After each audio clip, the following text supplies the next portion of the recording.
It should be popping up momentarily. Ugh, gotta get comfortable. I hear you, man. I think we might be live. Oh, we look live. Hello, hello. Hello, Matthew. Thanks for coming to hang out with us and leaving Adam and Stitch behind for now. You know, they're going to be on for another 6 hours, so you don't have to worry about that too much. Well, the strikes continue. Oh, yeah. I was trying to figure out, sometimes when you're titling stuff. So this one I actually didn't get from ChatGPT, which sometimes I do that for search optimization purposes. Right. It saves a lot of time. I talked about this a little bit last week, I think. It saves a little bit of time on just trying to figure out all that stuff. And then usually I'll do that, and then I'll edit it a little bit because ChatGPT, it's actually kind of interesting. You can put in write me a review for The Wheel of Time, and it'll write you something that funny enough, man, and it's because it pulls from a lot of sources. It sounds like some of the YouTube reviewers or TikTok reviewers that are super just surface level with the stuff that they talk about. Right. I really liked that, they're shipping these two characters, and I liked that, but it's not, well, what about the story? What did you like about it? What worked in it for you? Was there anything that didn't work in it for you? It's all that surface level, hey guys, welcome to the channel again, and we're gonna do a 2-minute review of 4 episodes of Wheel of Time. And you're like, oh. But man, some people like that stuff. They eat it up. It works for some people. Mm-hmm. I just went live myself on TikTok for us. Sweet. Did you see that new Godzilla trailer? Yeah, well, I haven't seen the new one. They put one out a little while ago. It was a little teaser. Yeah, it looks great. Yep. I saw that and went, okay, cool. Yeah, definitely watching that. I'm like, come on, foreign films, because we've been getting crap from Hollywood. Man, I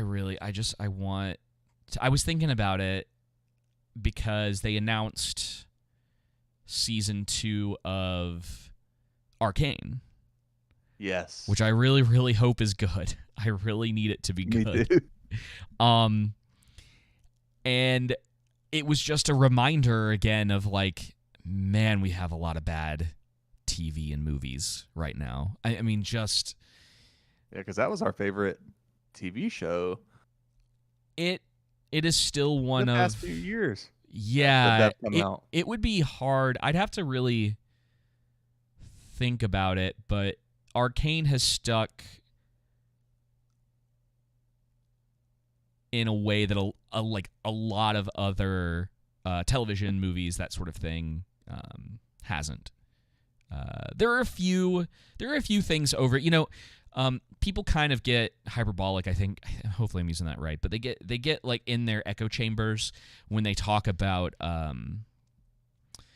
media right now, where they're like, nothing is good. It's like everything sucks. They haven't made a good movie since 2010, and I'm like, oh, that's not true. It's like 2019 was actually a pretty good year for movies. Right. And hello, Jenna. And there has been stuff that's been released that's been good. I mean, I haven't watched it yet, but people love Better Call Saul, and that's been just ended recently. I think so. It's been going on for the last 4 or 5 years. It was a pretty good TV show. Season 6 was a bit of a letdown for me personally. Okay. And, Parasite is great. 1917 came out in 2019. That was great. But David, if I remember correctly, didn't you have a lot of complaints with a diverse cast of Eternals? And so why did you like Parasite if you don't like diversity? The Lighthouse was great. That came out in 2019. Oh, hey. I'm sure there's going to be nothing for us to watch eventually. And there's this Netflix movie. It's called. Ooh, I don't want to get the name of it wrong because it's an African film. And I thought, this may be good for us to review, but it looked pretty interesting. It's going to have a bit of a. It's called. I'm not sure if I'm pronouncing this right. It's called Jagun, and it's Jagun twice. It's Jagun twice, but it's a story about a young man who uh, is determined to basically just wants to become an elite warrior and protect his family and stuff like that. I'm like, okay, Cool. this may be a interesting movie to watch and review. So yeah, I'm down. Especially since it's, I imagine it's gonna be, something from Africa. I'm like, this would be pretty cool. Like, see what, how they made. It's like I think everything's actually filmed and shot in Africa. So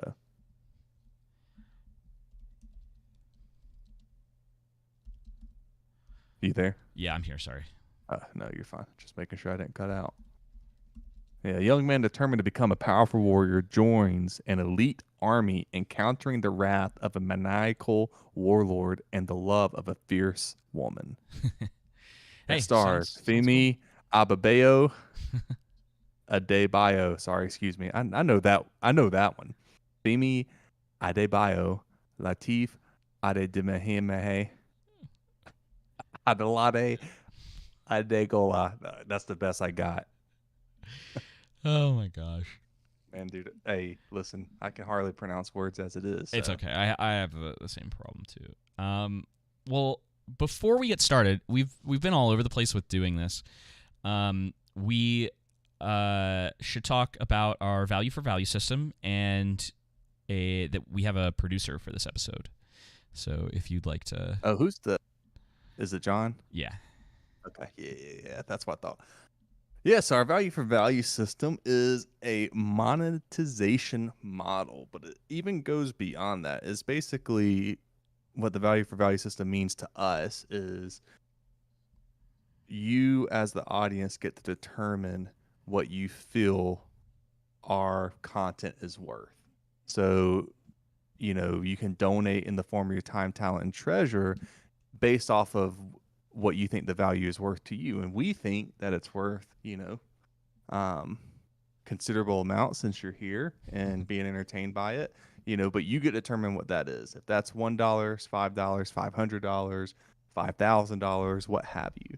And so it's basically a way for us to have community engagement and grow with y'all and allow y'all to assist us in growing our platform. And that's why we have producers like John Burke, who is the producer for this episode, is that those credits, like producer credits, can be claimed on, IMDb, your resume, anywhere the credits are accepted, and we will vouch for you.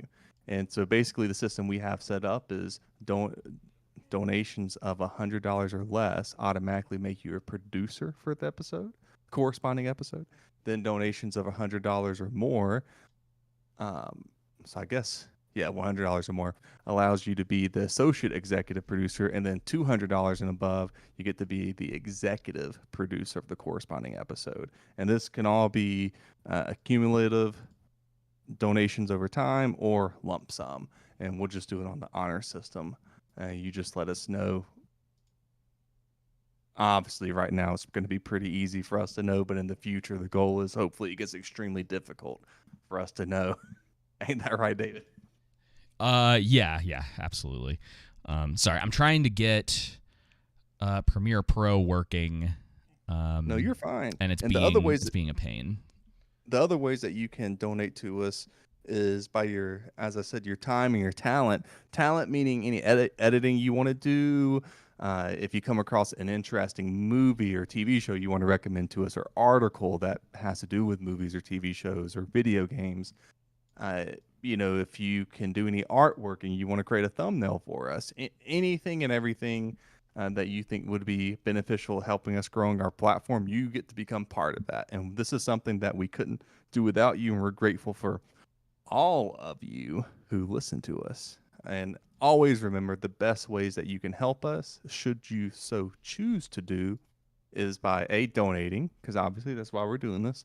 B, is going to be through sharing our podcast, our social media.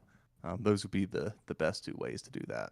And then C would be downloading our podcast episodes, because that's pretty much the only metric we have in understanding how many listeners we have to our podcast specifically. Yeah, exactly. Good job. Eventually, one of these days, I'm gonna come up with a better script. Oh, what's going on here?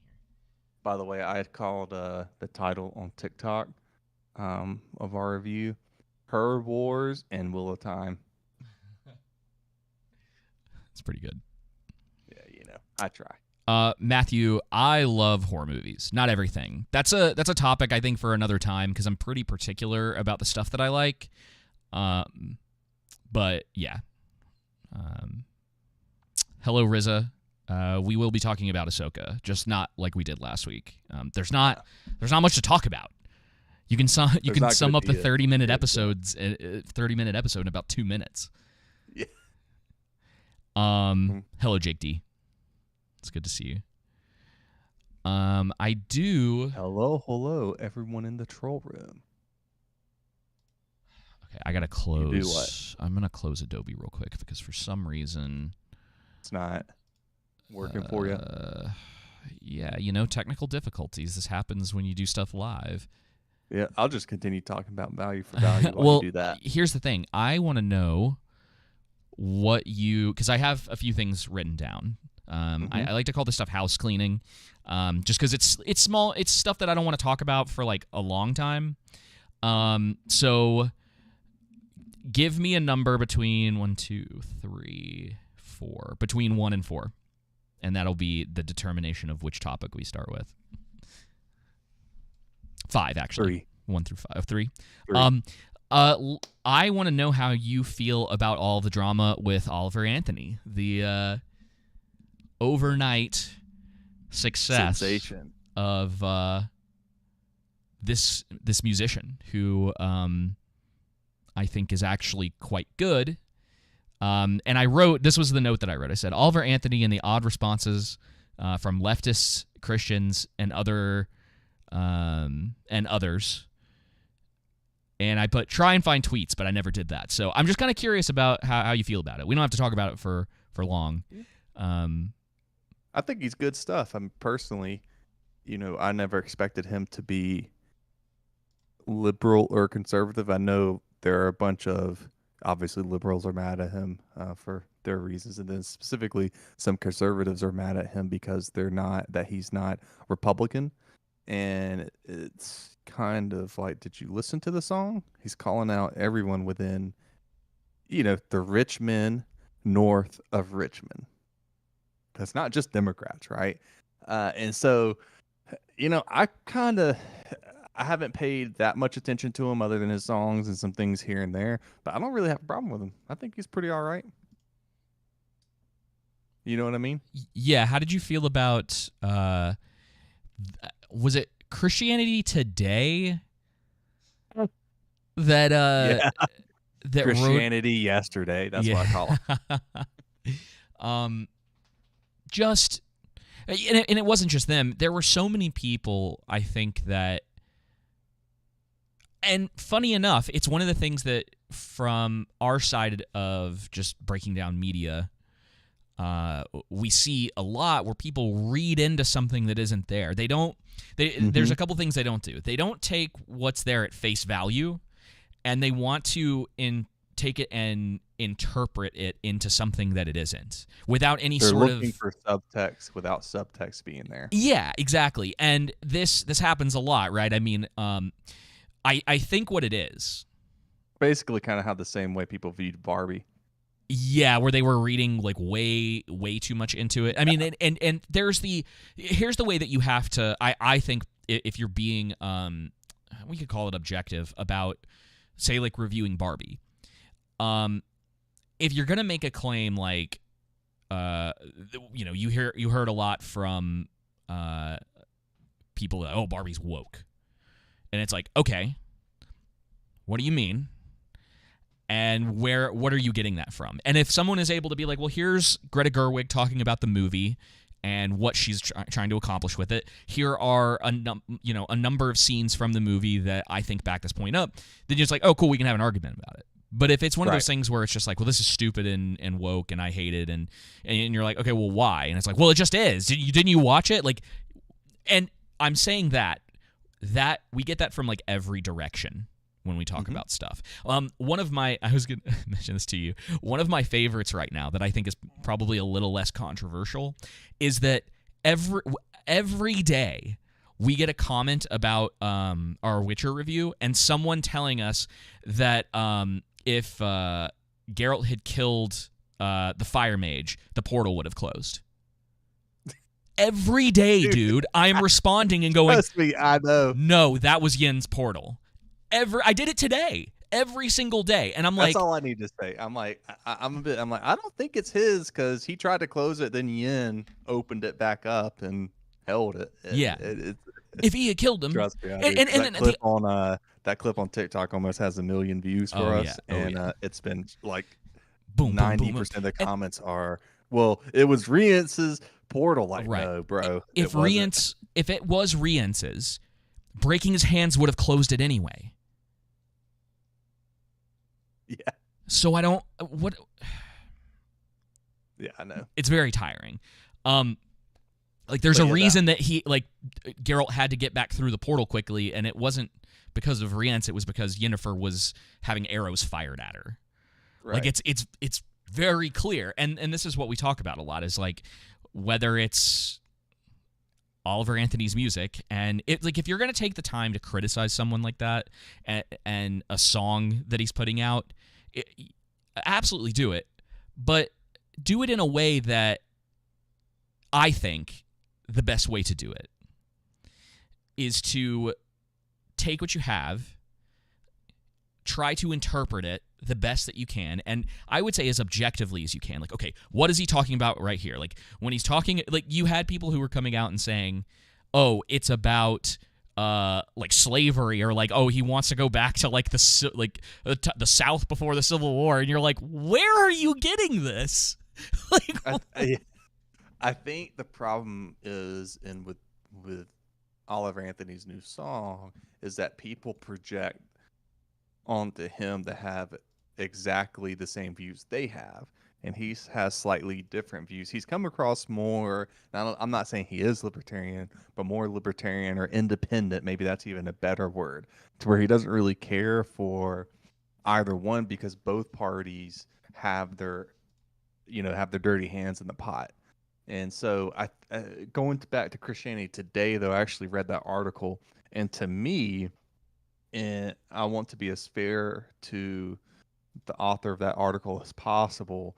I think the issue with her was that, or with her response and ideas, is that she was not taking his song for face value, and instead she projected her life experiences into his song, specifically when he talks about welfare and we shouldn't pay for your pack of fudge rounds. Right. And that's when she kind of went back to, when her being on EBT and feeling shame at the grocery store. And that's right. And I'm like, that's not what he's talking about, though. He's not saying it's wrong for people to be on welfare, which I'm not sitting here saying it's wrong for people to be on welfare. I don't think welfare should exist at all, personally. Then that goes for every single government, the FBI, ATF. I mean, I'm a bit more radical in my approach. I think that should strictly come from volunteerism and the church and stuff like that, like rather than through the government, because it's going to be more efficient that way. Anyway, I digress. And so she was just projecting from her life experiences into that. So that's kind of where a lot of her response fell apart. I think there's other things to criticize the song for, but it's one of those things like that song has such a rawness and realness to it, and his overall message is like, I could criticize it, but what's the point? You know what I mean? He's speaking to, hey, you good? the screens. Yeah. We may not have the images for tonight because for whatever reason, it's not working for me. It is being an absolute pain in my side right now. What's up, Zax? But yeah, so that's pretty much my take on him. I can't find my cursor. Cool. Okay. He's a guy. He's a new guy, new believer. Wrote a good song that spoke to the moment in time right now that a lot of people agree with. Where he falls politically isn't really my concern. I think it's entirely possible for him to feel the way he does and be a Democrat. You know what I mean? If that's yeah, but I don't think that's the case. But I don't think that's the case. I don't think he is that at all. I think he's probably more independent or something. I'm sorry, y'all. I'm having issues tonight on the. What's my other? Can I guess for another topic? Yes. 1, 2, 4, 5. 5, right? 5. The SAG-AFTRA strike and residuals. I think you either sent this to me on Twitter or text me and said thoughts, and I was like, I'm not writing this out. Oh yeah, so let me ask you that because I asked you for your thoughts, so you're gonna have to give me your thoughts. I'm pulling it up. So Aaron Paul says he doesn't make anything from Breaking Bad streaming on Netflix. Quote, "That's insane to me. I think a lot of these streamers know that they have been getting away with not paying people a fair wage, and now it's time to pony up." So this got brought up on Real BBC today, and the thing that I thought about with this and the idea behind residuals, and it's not 100% the same, but I think they kind of fall into this like a similar wheelhouse with this. Mm-hmm. From what I'm aware, syndication back in the day, when you had a show that at the time it was I think 5 seasons. Once you hit that, you had the opportunity to be syndicated, which essentially means you got reruns, which is how money would continue to flow in for a show like The Office, for instance. So you get paid based on the episodes that you're in. And a certain amount, I believe, depending upon which character you were, right? So, like, Steve Carell would have gotten paid significantly more than, like, the guy that played Creed. But right. they're going to get residuals no matter what. As long as it's playing on television, a portion of that would go to them. Breaking Bad is the same way. I think there are 5 or 6 seasons of that. Not to mention, from what I heard, Aaron Paul made about $9.5 million for that show. Like, he was getting paid pretty handsomely per episode for that. I understand that was sort of the thing that they did. But here's where the problem comes up, and this is something that, when we kind of talk about economic illiteracy, this is kind of a very simple version of that. So let's say Netflix, for instance, works out a deal where they're going to pay the cast of Breaking Bad a certain amount for every stream. Where is that money coming from? And then what does that do to subscriptions? That's where that leads to. Right. And then we're just talking about one show. What happens when you start talking about, I think Suits is the most watched show on Netflix right now. They don't have The Office. They don't have The Office anymore, but like how is that? A lot of money used to come from ads, like advertisements on television. That's where they were able to afford to do these kind of things. And so the reason all of that being said, this is very similar to the situation with Taylor Swift and how she's having to now re-record a big portion of her catalog because she didn't own the rights to the music. Yep. She learned from that. Yeah, she actually tried to buy them herself. Yeah. I was actually talking about that with my keeper this weekend. She tried to buy them herself, but the guy was like, no, and sold them to someone else. Yeah. And so she's re-recording. And to be honest, it's been we talked about it on the show a little bit before. I have a little bit of respect for Taylor Swift because she's like a marketing genius. If it's not her, someone on her team very much understands the world that they live in. Because as far as I'm concerned, every time you see a news article about something crazy with a Taylor Swift concert or something that's surrounding that, that's all advertisement for touring, music sales, like the whole deal. There was like one about the Taylor Swift concert got like so loud that it was causing, earthquakes in the area. I think they had one about like people wearing diapers to shows. I know there were a few others that were going on at the time, but you see these articles getting generated pretty regularly. If you're on social media at all, you've probably run across celebrities who were hanging out at the shows, people talking about the experiences that they've had on like the front row with her and how nice she was to them. It's everywhere. And her team. She paid I know the truck drivers that worked with her for the entire tour. She gave them like $100,000 bonus, and they were all talking about it, how it's going to help them afford the first house, pay off debt, yada yada yada. Yeah. And she pays her team well. Like apparently, a lot of the people who are with her now on this Eras tour, which is, to my understanding, the like number one grossing tour of all time, or it's up there. But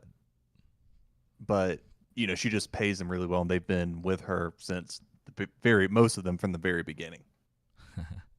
And so because of all of that stuff goes a long way, because then that endears people to her. All of that being said, television, movies, this is really more of a subject about television, but even movies to some degree can fall into this. And you have everything going on with the strikes right now. No one feels bad for these people. I mean, we're gonna talk. Go ahead.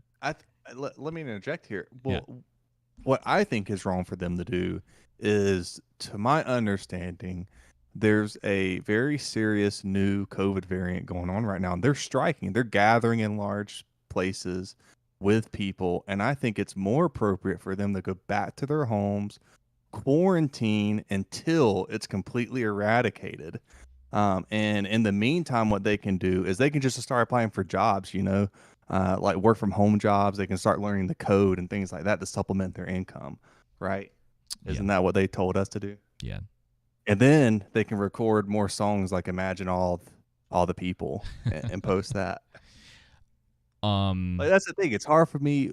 On one hand, on a human level, I'm like totally fine with employees wanting to unionize against their company for better working conditions and rights and pay and stuff like that. Yeah. On the other hand, it's hard for me to get behind the people who hate me. Well, I mean, one of the best ways that I heard it is, it's like, you're just, when you talk about unions and these things, you're just picking your masters. Yep.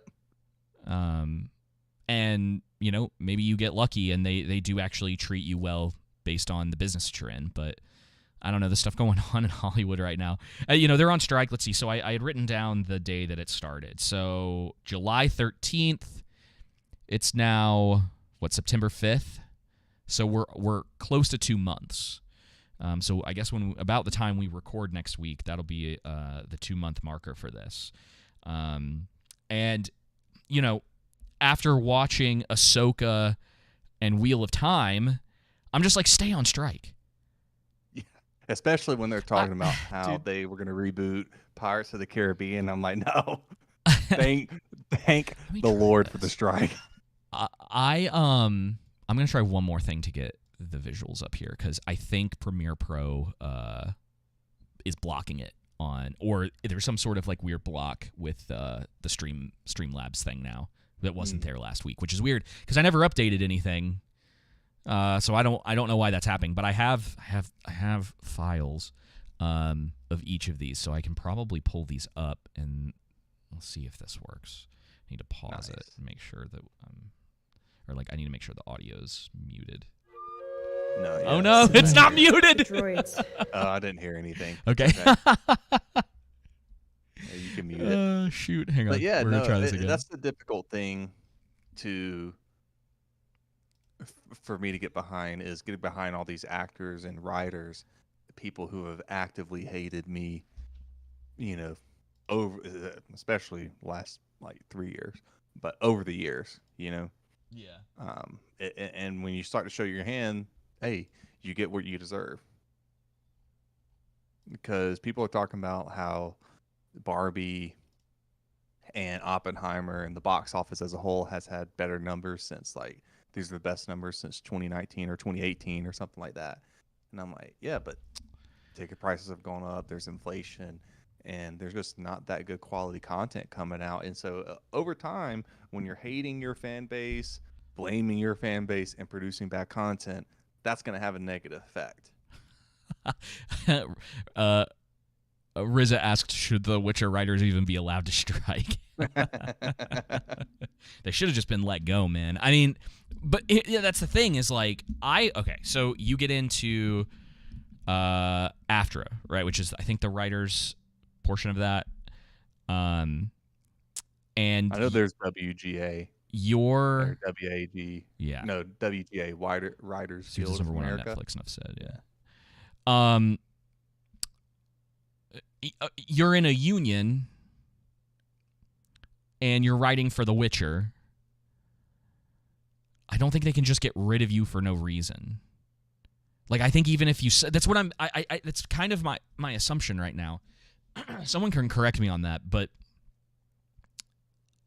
I think part of that is you almost get this protectionism against just, so like I live in North Carolina, right? It's an at-work state, so you can basically just be fired for any reason. Like if you suck or, there doesn't have to be just like you basically don't have to defend yourself about letting someone go, which has its upsides and its downsides.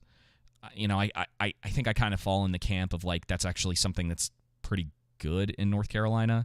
And so you don't have to have some sort of like really good reason as to why you let someone go and worry about getting sued by someone because, they were a prick and they're like, haha, I can still get away with like doing whatever I want because of that. I know there are other kind of like, it's a kind of a gray area, I guess. But you can't just like, I don't think you can just straight up fire a writer because their show sucked. I think it might have, I assume there are contracts involved and maybe you are on for a certain number of time and then, that's something that the union would help you negotiate. But I think the one thing that the writers and actors are right about is that the streaming companies and production companies, everyone should be required to show their numbers. Yeah. And honestly, too, because we know they're dishonest. Yeah, I guess with like, yeah, and maybe even that's one of those things that the shareholders should be pushing for. Those are the people that maybe need pressure put on them. Like, hey, shareholders, it's time to really start holding like all of these companies accountable for, it's like, what's going on with Amazon? Why is Amazon dumping all of this money into stuff and getting really bad press for Rings of Power? Really bad reviews. Yeah, and then they're like doing all of this shady stuff, and there really isn't any accountability that's being held for that. There were all these stories about them deleting reviews for Rings of Power, and it just makes you think like, my review. Huh? Oh, your review, yeah. Deleted my review. Yeah, it's been sitting at like 3.5 stars. Posted it back. I was like, ha suckers. I copied it to my Word document so I could do this. But yeah, I assume that it's still sorry. I assume that it was that way with more than just the one show. Yeah, it's all of them. It's more than just Amazon Prime. It's Amazon Prime, HBO, Hulu, or Disney on Hulu. It's the Hollywood production companies, Netflix as well. It's all of them. They're all lying about their numbers because when a show does really well, guess what? They don't lie about their numbers. Yeah, So, absolutely. all right. Can we please talk about Starfield? Yeah, that was actually on here. So I had that was the number one on the list was Starfield. What So are the other two you want to talk about? And then we can talk we'll about save Starfield. we'll save Rebel Moon for another day. Okay, good. That was on there, and so the first number one is I put as drama, because I something I thought we should probably talk about and cover, and then I also put the Ripa drama in here because I don't know if you've seen any of this stuff going on with him and this guy Vito, who is like. Give us a quick summary real fast. We'll talk about the Eric one and then the As. Okay. Quick summary. There's a lot going on with this. Someone, and he's had, Eric is very confrontational. No. And he, there have been people who have, I honestly think have been bad critics of his work. Yes. Just very disingenuous. We've talked about them before. Yeah. And one of the things that I've said is that his work is definitely not above criticism, and people shouldn't be afraid to criticize. But it's also a situation of like, do it in a way that's like even if you don't like the guy, right? And maybe you are gonna be a little bit harsher on his work than some other people are. It happens. People kind of find the critics that they like, and they talk about this stuff. Well, one of these guys, his name's Vito, and he's got a partner too. I know Jenna knows who it is. Yeah, Jenna's best friends with him. And they, they're kind of internet trolls. It is what it is. But Vito has had some, let's just call them colorful tweets about trying to think of the acronym so I don't say this on YouTube. Cheese pizza? Not exactly, but in that realm. Okay.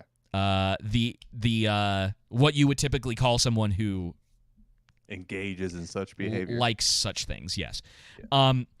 And stuff that's like said in a way where he is like outing himself, and then he's being like, "Oh no, they're just jokes," and it's like, huh?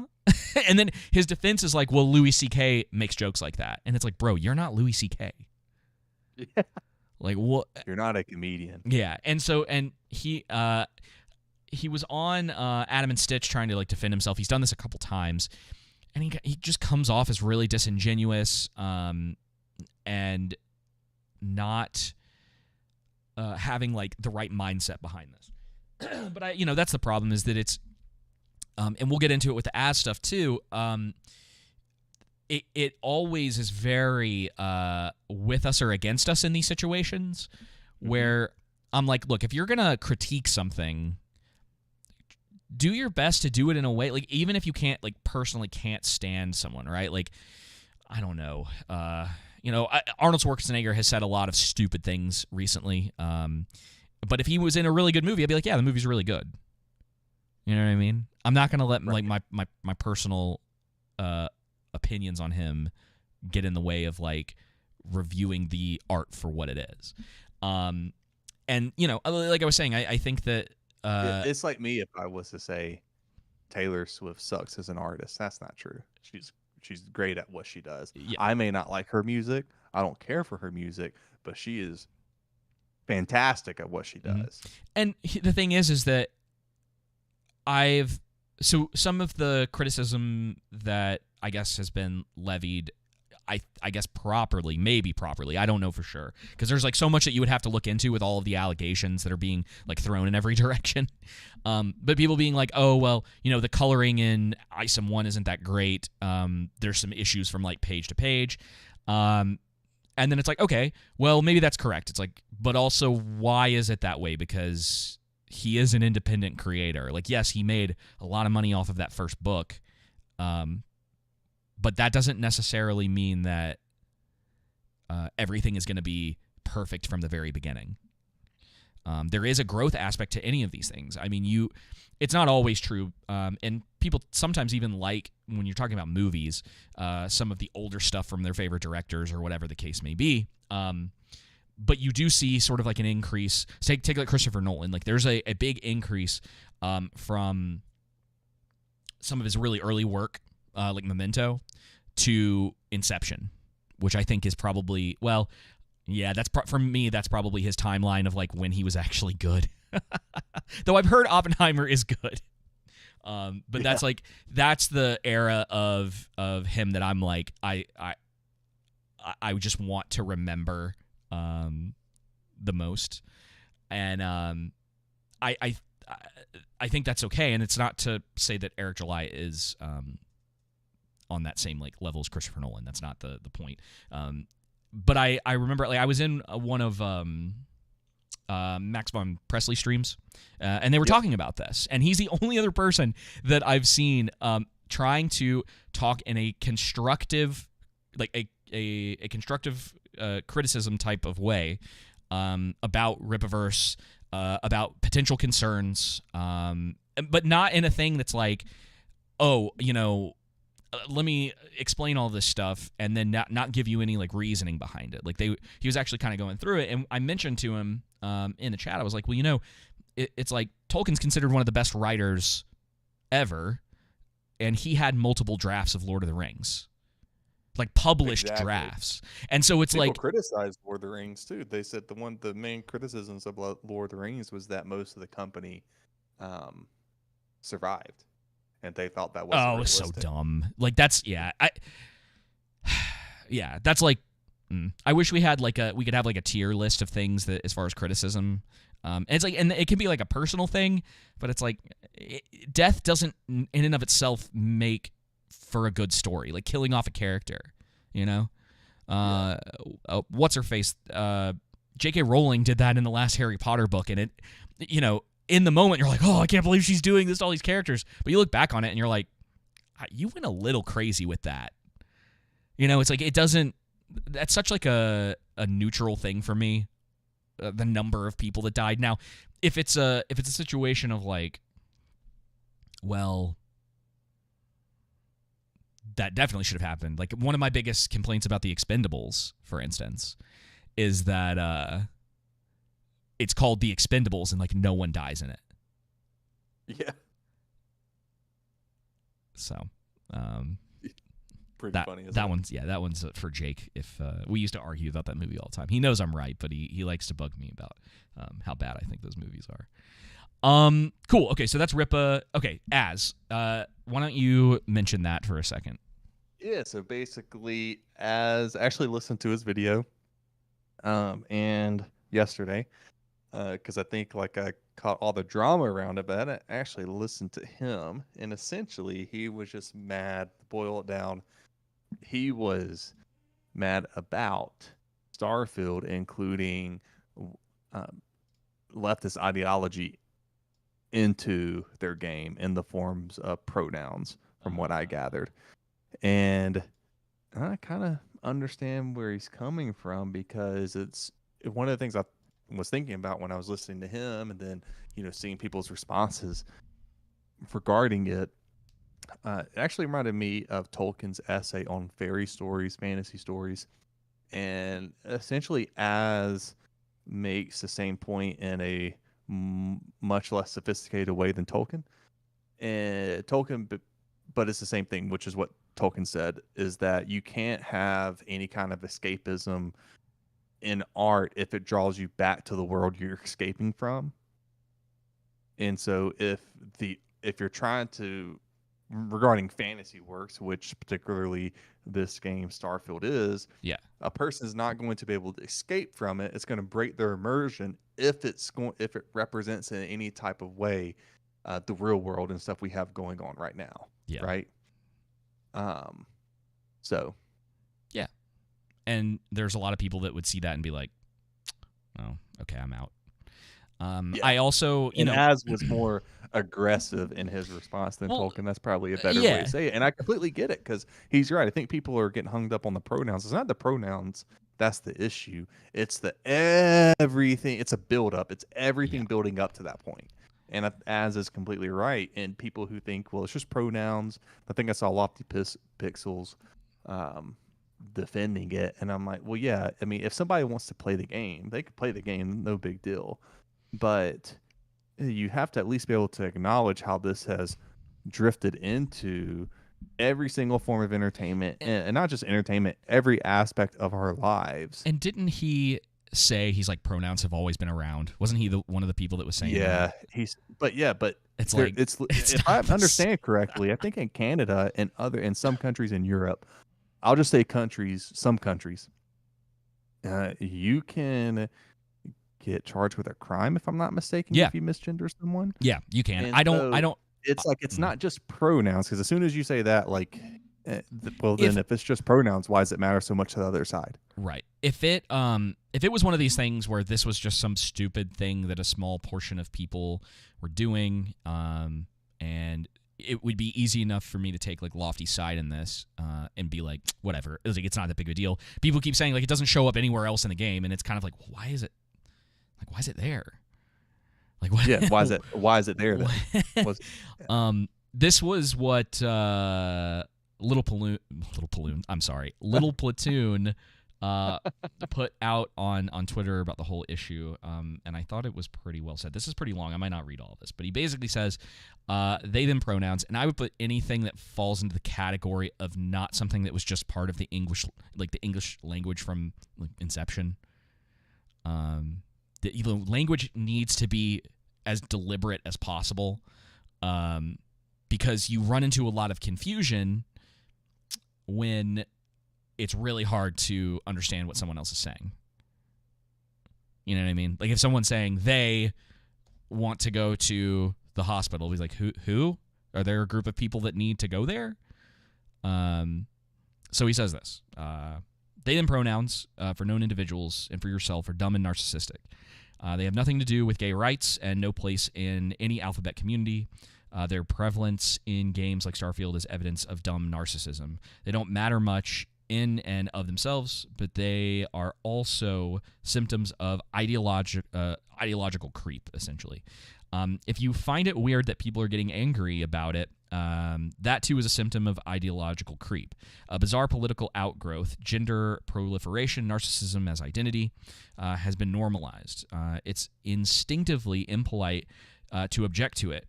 It weaponizes kindness against reality. The ideology was allowed to creep because one side crammed down on it pretty well, unimpeded in gaming until Hogwarts Legacy rolled around, and they dramatically overplayed their hand. But by that point, they'd already captured every mainstream gaming news site and every major studio. Gaming hasn't had a culture war yet. It's had a culture rout. Yeah. So he goes on, but that's pretty much it. I think that Lofty Pixels, and not to pick on him, he was just the main one I saw arguing, a different perspective from everyone else and those we follow on Twitter, or X, I should say. Lame. Anyway, and so him and others, I think they're being, you put it like this: you can't convince someone of the truth who willfully desires to remain in ignorance, and to come at it from a perspective that seemingly that seems or appears, I don't want to say disingenuous. I don't think Lofty's trying to be disingenuous. I just think his perspective is warped and he's not seeing things in reality, because Herbert Marcuse, who's a famous well, I shouldn't say famous, but a Marxist, to where most of the pillars of our hegemony have been invaded by and distorted and shaken. A lot of these cues are from them, where you have that slow, or from him.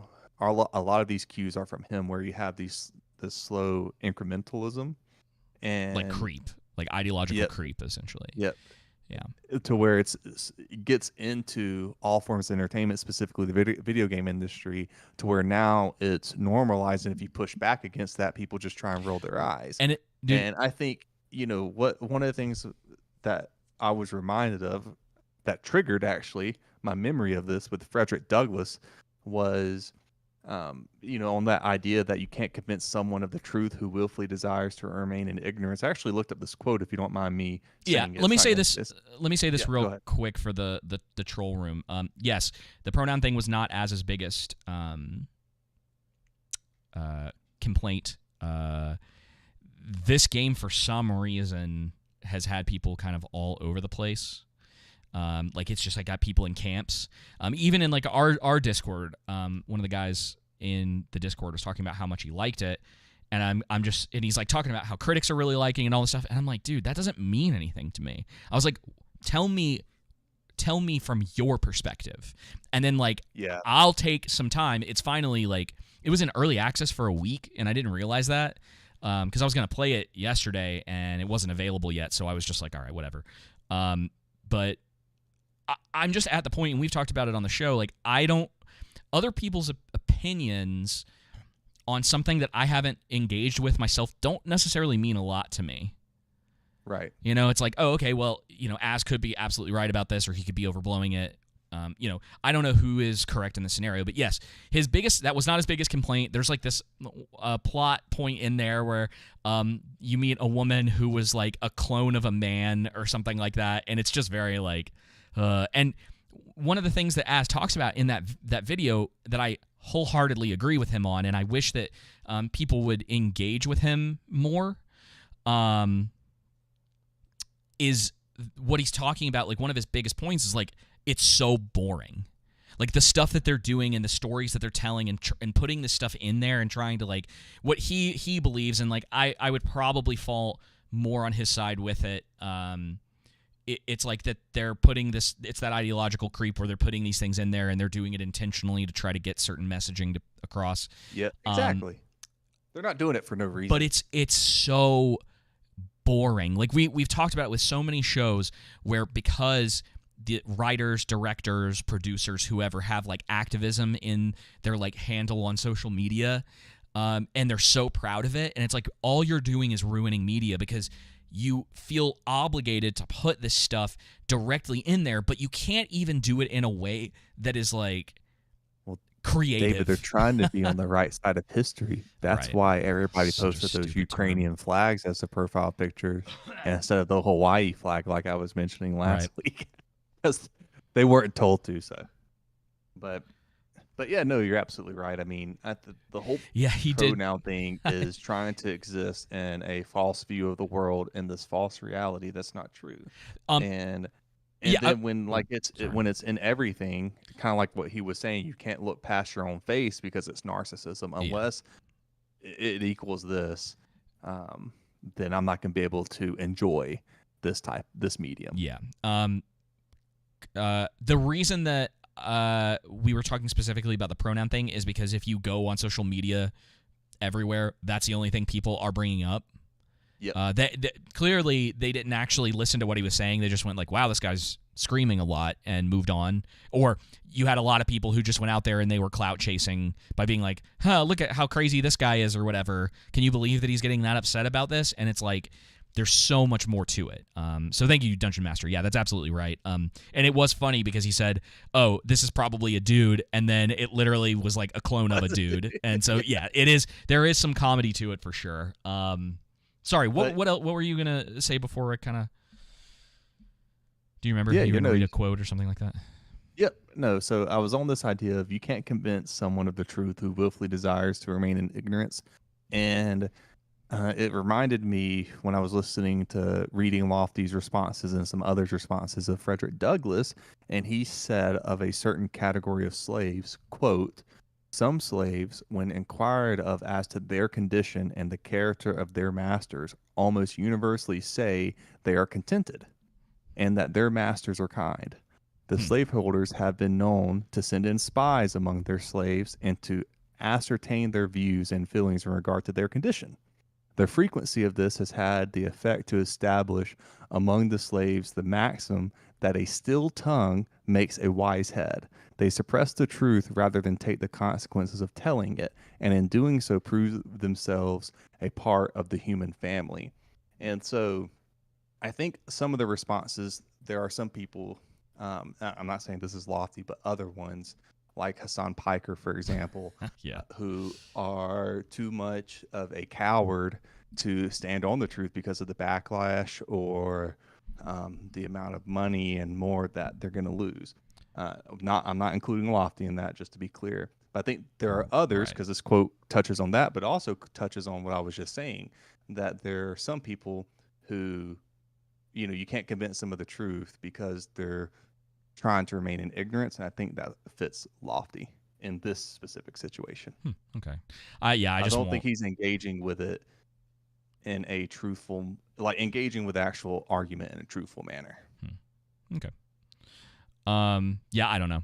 You probably read more of it than I did because it got I read overwhelming, too much of it. and Horror Amarada got in there and was like, y'all, you need to calm down because there's this like, she called it like a purity test that's starting to happen where it's like, if there's a disagreement, you're all of a sudden the enemy, and it's like that's not the way that we need to be able we need to be able to have good like actual conversations without someone being like, well, you're on the other side now.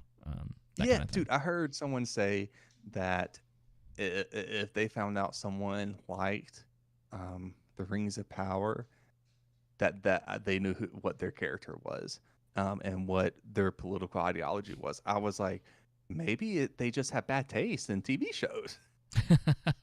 Like, good night. It's just a show. Who cares if somebody likes The Wheel of Time? It doesn't bother me. I have people I know that like The Wheel of Time. They're wrong, but they still like it. You know what I mean? It'll always like throw me back a little bit. Like, dude. So I was like in the airport, and this guy was talking about how he liked Ahsoka.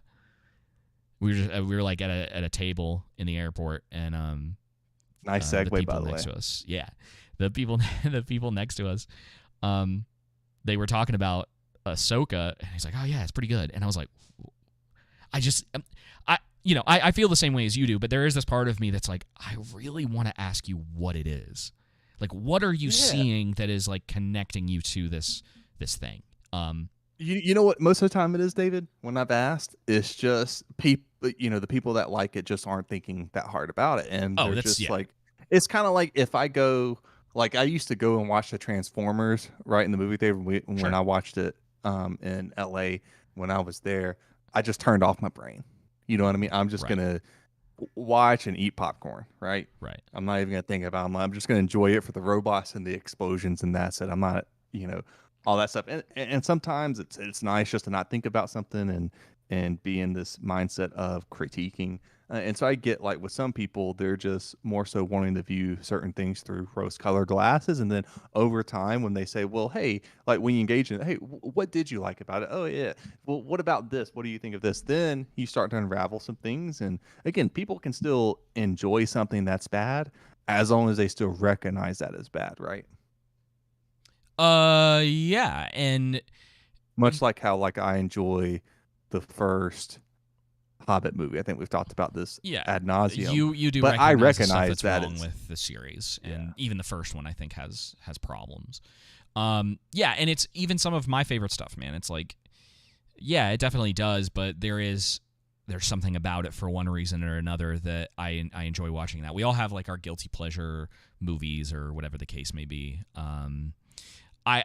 The thing that it's the side of what is typically the internet, not when you meet people in real life, but where you're like, no, Rings of Power is bad. Like, we've talked about this for a really long time. We've broken down all these things, and they go, nuh-uh, it's really good. And you're like, well, why? And they're like, well, it's got a reference to like this specific, and you're like, what? You're like, that doesn't make it good. Like, that makes it something that you're like, oh, I know that thing. But it, it's almost like it's very like robotic in a way of like, oh, I see thing I like, therefore this is good. And not that much depth to why they like it. Not. And people get mad about that, and they're like, oh, well, it's just, and this is the thing. I have to imagine that a lot of people didn't grow up, I think the way that you and I did, where it was like we would talk about this stuff in detail. Yeah. No matter what it was, like everybody kind of, and I think there's a lot of people who have that thing where it's like, if you went in, and like say I was going to like, and I was like talking to a mechanic, and the mechanic is like really going in depth to this stuff and talking about like why these things are good, why they're not, and then I go, well, I like that it has Apple CarPlay in it. That's like similar to me. Now, to be fair, That's a great analogy. It's one of those things that's like, well, what about the miles per gallon? What about the engine? What about but I'm also not going to insult the more mechanic. important element. Yeah, I'm not going to insult the mechanic and tell him that like, oh, well, it's just a car. You know what I mean? It's so it's like derivative, where you see this a lot. Where I hate that Joe Rogan did this because I do like Joe Rogan, but he was like talking about the Barbie movie, and there's been other people who talked about it, and they're like, it's just a movie about dolls. And it's like, can we not do this? Can we not do this thing where Star Wars is just about space wizards for kids? Yes, sometimes there is stuff that is targeted more towards kids. It's promoted for kids or whatever. But some of that stuff has a following because of how long it's existed. Star Wars, for instance. And maybe even more so, we should criticize kids' movies than adult movies because it's going to have there's a good argument you can make that will have a bigger impression on children. Yeah. But yeah, I hate it when people say that. Yeah, I say all of that. I say all of that. Children's movie, or it's just a doll movie. I'm like, oh yeah, gosh. Because it's like you can tell when the people say stuff like that. It's like, well, you're just not really like a fan of this stuff. It's like we're just not. There's no real and you and I have kind of talked about this in the past when we've gotten into it with people, where it's like you're like not, whether it's like we're talking about the medium, because like New Better Do Better is in a weird example because he was trying to come at this like, oh, let's talk about the lore, let's do all this stuff, and I'm like, no, dude, like let's talk about the actual product. Like the thing. I was like, yeah, let's talk about the lore, buddy. Yeah, right. And that's kind of where it is for me, where it's a situation of, yeah, like let's get into the nitty-gritty of this stuff. Like let's talk about the characters and talk about how their arcs are working, or like, something that's resonated with some people recently that I've talked about is that there's this weird thing that gets overlooked in a lot of television shows with how sharp they look, and it messes with the quality of the product, because for instance, like in lower budget stuff, like if the costuming is not that great, if you put a little like extra blur in there, you do some stuff with the lens and you put filters on it, you can kind of hide some of that. Like if you're really good at your job, you can hide things in the edit, you can do all sorts of stuff to fix this, and we're not getting that now. It's like everything is on these like really, really nice cameras, but they're not doing the stuff that's necessary to make it look correct for the setting. Or, like we'll talk about, like one of the things that's bugged me in Ahsoka is that we're not too far after Return of the Jedi, and somehow like the Rebels and this New Republic or whatever has all of this like great technology, everything's like super clean again, and for me, like a lot of that isn't Star Wars. Like that was prequel trilogy stuff because that was a different time. They lost, the Empire rises, they become kind of the new guys on the block, but then like a few years after the rebellion wins, it's like now they have all of this like incredible looking stuff, and there's just like disconnects for me when I'm watching that. And like Wheel of Time has been the same way, and we'll talk about that a little bit too, where there are things in there that I'm like, man, I really would like an explanation as to why this looks the way that it does.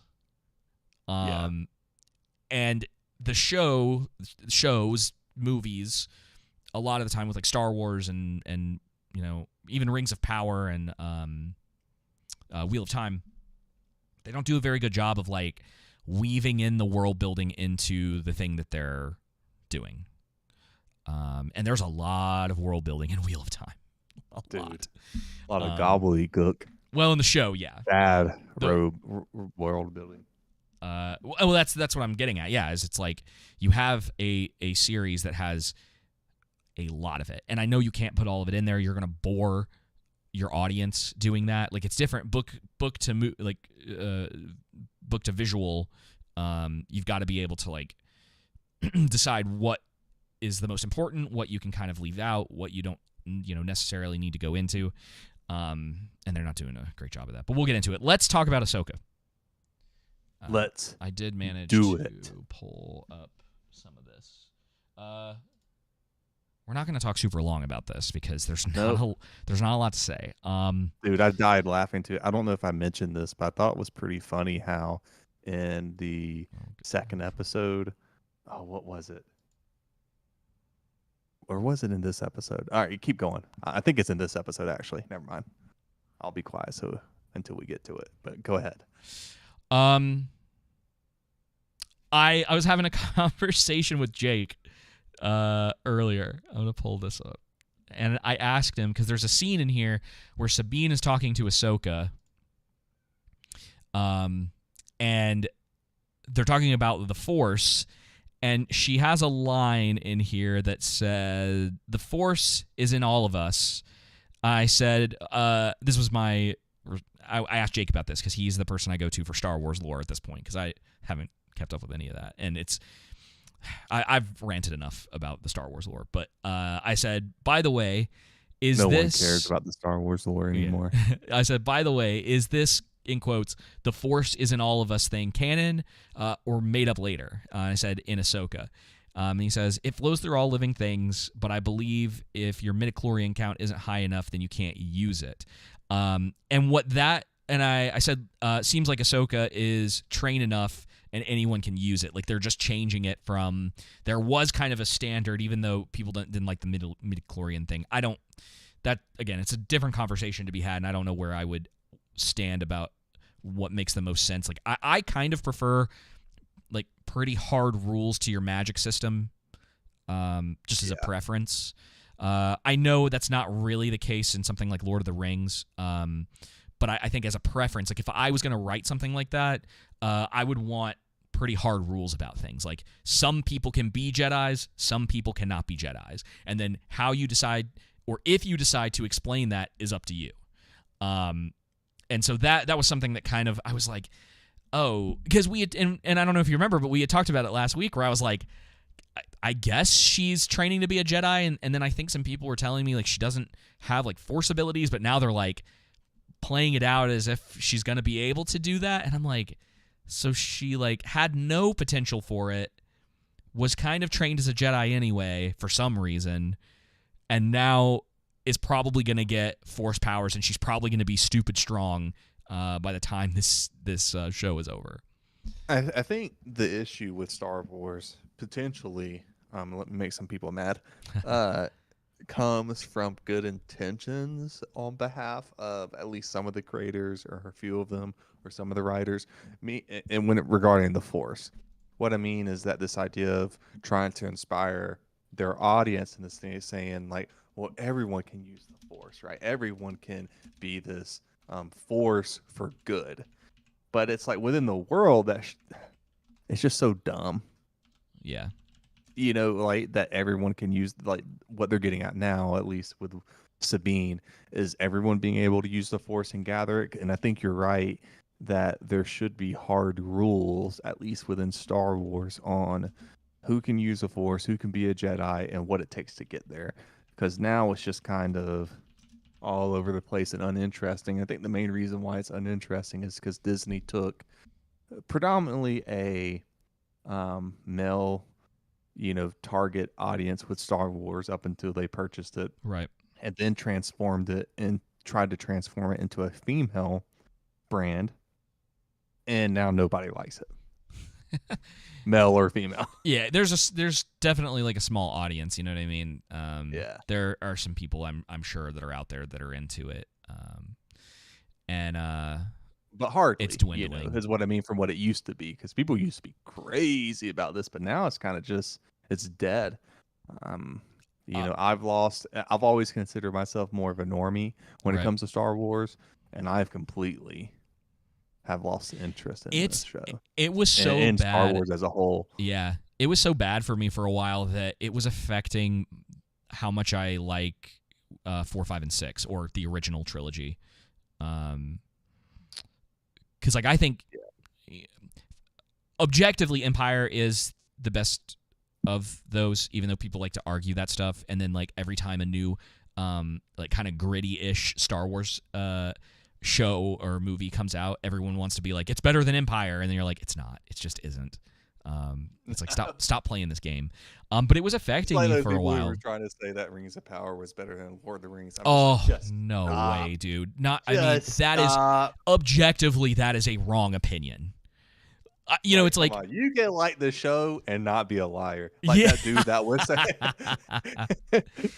It's like that dude that was saying that Margot Robbie was mid. Yeah. Like, listen, you can dislike Barbie without being a liar. There's like levels to I guess opinions or whatever, where sometimes I'm like, you know, I disagree, but I can kind of see where you're coming from with that. And then you have the ones where it's like Rings of Power is better than the Jackson trilogy, and you're just like, dude, like that. It's not even a competition.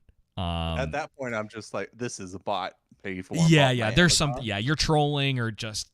One of the things that I thought was really funny. So last week after we finished the Ahsoka review, I decided I was like, I never finished Rebels. I was like, let me get find a quick breakdown where someone runs through like the 4 seasons, so that I kind of at least am a little more aware of like what's going on in the show. Like it really didn't change my enjoyment of the show at all, but it's like it does kind of at least it's like, okay, I think I understand these characters just a tiny bit better than I did. I'll stay in the dark. It's fine. But the funniest thing, and I almost sent this to you just for the opening of this thing.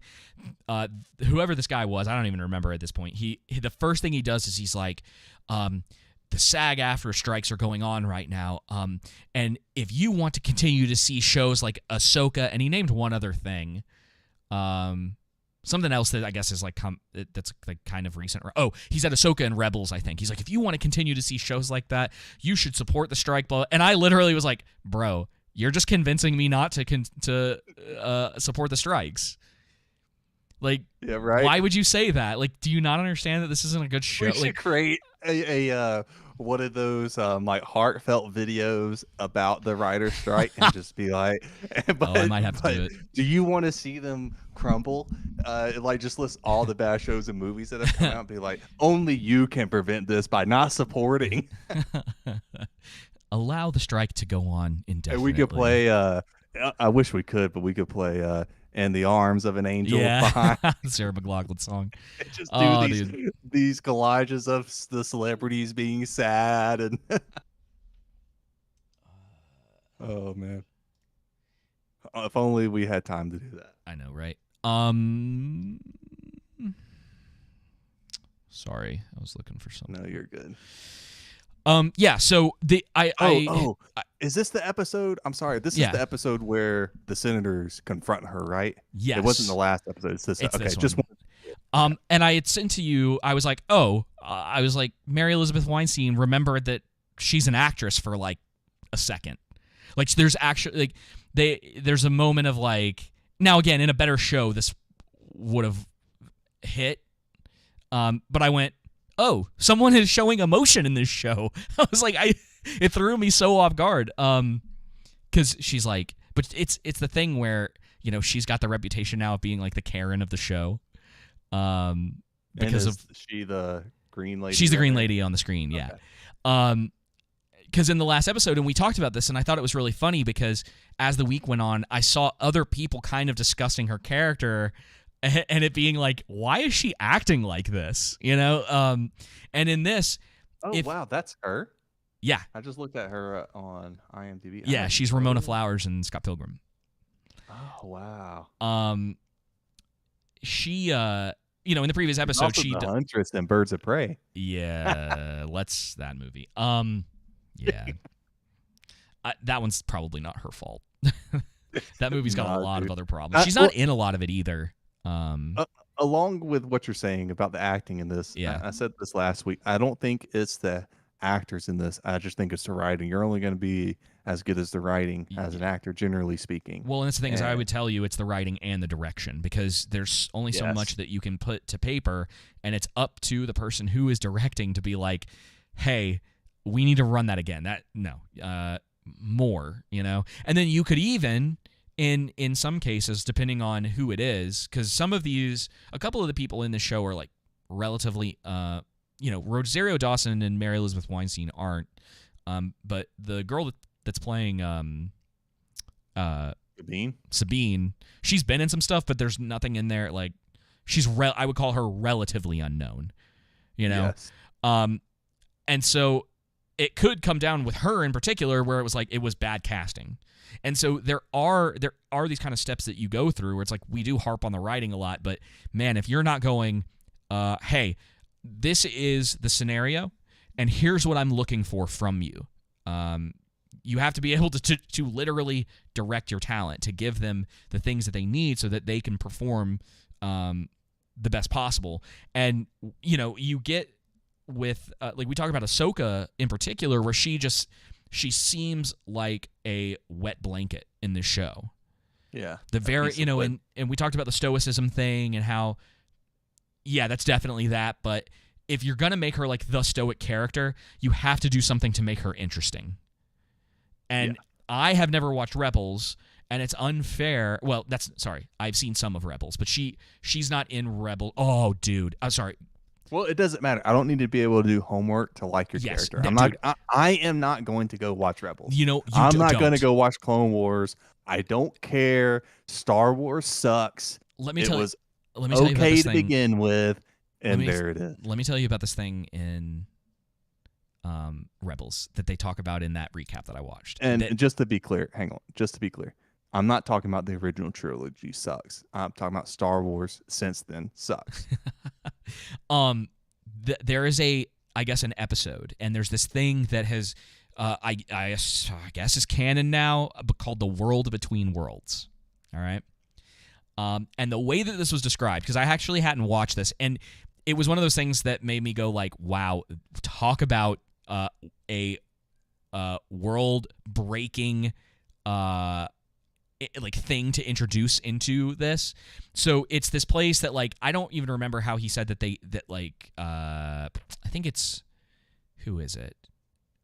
Ezra, who has been mentioned in the show, if you don't remember, who was like the main character in Rebels, pretty much. He gets into this place called the World Between Worlds, and Ahsoka in a previous season is presumed to be dead fighting Darth Vader. I think it's either the end of season 2 or 3, or somewhere in there. And he finds his way into this magical world, and there are mirrors in there that are portals into the past. And so he pulls Ahsoka out of this like situation that she was like sacrificing herself fighting Vader. And he basically like saves her and brings her into the present. And then the way that it was explained was that he then sees his parents who die in the rebellion, I think is the way that scenario worked. The troll room can Matt Newman says a bit like Interstellar, if you remember kind of how that was. He then sees an image of his parents alive, and I guess has the opportunity to pull his parents through, but then they're like, no, that was actually just Palpatine tricking him in that scenario. And I'm like, wait, what? Like, how is one different than the other? Like, why is it that he has the ability to see Ahsoka in this one portal, but then this other portal is a trick portal? It's like, yeah, dude, Dave Filoni is such a hack, man. Like, unreal. I'm gonna make enemies saying that, but like, dude is a terrible writer. Like bringing Dave Filoni, the guy that the guy who wrote Ahsoka. Thank you, Jake. Yeah, I guess Ezra's parents died in a prison camp potentially. Also, to be clear, the early 2000s trilogy does hold a special place in my heart. Wasn't it a trilogy, right? Yeah, there's stuff that I like about it and stuff that I hate tremendously. They should have never killed off Darth Maul, dude, but of course I'm smart enough to know that. Yeah, Gen Z in particular like has memed that thing into popularity, and I'm like, it still doesn't make it good. It still doesn't make it good. All right, so yeah, she has this like confrontation with one of the senators, and I was like, all right, you know, if you weren't already kind of this self-described Karen at this point, where you're like, you know, pushing people around and, you know, murdering these dock workers who for some reason are gonna like still side with the Empire and their lives mean nothing to them for whatever reason, and then you know, she's like, you never served in the war, and he's like, no, and it kind of shuts him up. And I was like, all right, yeah, like that. I don't hate that, but again, the character's not really winning points for me necessarily. I just think it's funny how you have all these high events that happened. Yeah. You know, like they found out that, hey, at this planet where they're mass producing enemy equipment, yeah, basically planet destroyers for the bad guys. Who are they called? What are the bad guys called? I know it's General Thrawn, but what are they calling them? Imperial Force or whatnot? For the Imperial Force, and all of the senators and the chancellors say, nope, we're not going to do anything about it. There's nothing to worry about here. Yeah. But you think everyone would go on high alert? Idiots. Yeah, it's weird. They're watching this show. Dude, it's so frustrating that she's like, Admiral Thrawn is alive, and they all go, no, he's not. and she's like, yeah, they're just mass producing all this military equipment. Yeah. No, he's not alive. They don't even want to like check into it. Hey, speaking of, I'm going to do a callback. You ready for my callback? Yeah. My callback I just had. You cannot convince someone of the truth who willfully desires to remain in ignorance. And the writing in this, it's that thing where it feels like what they have to do is like, because Hera is a woman, she has to be in the employment situation where her employers don't believe her, you know, without implying that it's because she's a woman. It's like, but she's like a decorated war veteran. She should have some clout with these people. You know what I mean? Even like if the lady one guy who led in the resistance and fought, yeah, like, and these other senators who, hey, at least it mirrors real life. The senators not fighting in their own battles, right? Yeah. And that's the thing, man. Is like, that's why maybe that hit with me a little bit too. Is like, she has every right in that situation to be like, you didn't, like, to hit him with that, like, you didn't fight, like, you didn't lose people. And again, if the show had the upfront thought to be like, we need to remind people that Hera lost her husband in the rebellion, that he died saving people. But because they don't do that, if you're just watching this, your only like thought process with this is like, oh yeah, she did fight in that, and it sucks that dude doesn't believe her. It would have been better almost, like, obviously you don't want to overdo it with flashbacks, and maybe you just have an episode that's totally devoted to things from the past. You could, though. You could do subtle stuff. Yeah, that's what I was gonna say. You could do a subtle thing right there to where it flashes back briefly of how she, you know, you see her lose her husband and what that entailed. But Matthew was asking about her kid. He is in this. No one cares, Matthew. Yeah, he doesn't even. So it's really fun. No one cares about this show. We're 2 of the 5 people watching the show. Here he is, right here, with his green hair, because his mom's green, so he had to get some sort of like resemblance to her, so they gave him natural dark green hair. We'll just leave that alone. I don't even want to dive into that, like why he basically just looks like a human, because the show can't, you know, like Star Wars as a brand can't figure out about like interspecies relationships. They can't decide like what that would actually look like. So the only other thing I really wanted to talk about in this episode is this fight, this space fight, because that's really it. You have Sabine training at the beginning. You have Hera's interaction with the senators, and then you have Sabine and Ahsoka getting into a starfight where, no joke, I'm trying to find it. Ahsoka goes out of the ship. Where is it? There's this. She's like floating around. Hang on. With her lightsabers, right? Dude, this Right scene was here. cracking me up. Crap, where is it? I laughed so hard at this, and I need to see if I can play Please take a this. picture of it and send it to me so I can have that as my background. Okay. Here we go. I meant to do that before this episode. I think it's here. I have this 1, 2, 3. Okay. So here she is, and she's like fighting off the people. Right? And then she does this. Oh, now, again, we've talked about how ridiculous space is in this. Here we go. Whee! Dude, I laughed so hard. It was like, oh, guys. Dude, it's so funny because those ships were totally also just hitting the crap out of their ship and doing nothing. Like, I understand they had shields. Yeah. Because I think there was a comment, off the cup comment made about shields. I'm like, yeah, I get that, but at this point, it's a bit ridiculous. Like, them shields ain't that good. Yeah, and when that was a thing, is like shields used to be something that existed, but then could be depleted over time, and so it bought you enough time, and it's, you know, it helps from a writing standpoint because you can extend a scene, right? So if you're trying to make a like a tense moment in something, and you know someone, you know, the shields are there, and they go, oh, our shields are down to like 80% or whatever, and you know you can in your own head go, oh, okay, that's still pretty high. Like, they're not in the worst danger. But as they continue to talk about how they're getting lower and lower and lower, you then start to feel the same way as the people that you're watching on screen, the characters. Yeah. And it's just like, like in this, you're right. They don't. It's one of the things I may have mentioned this last time we talked about it.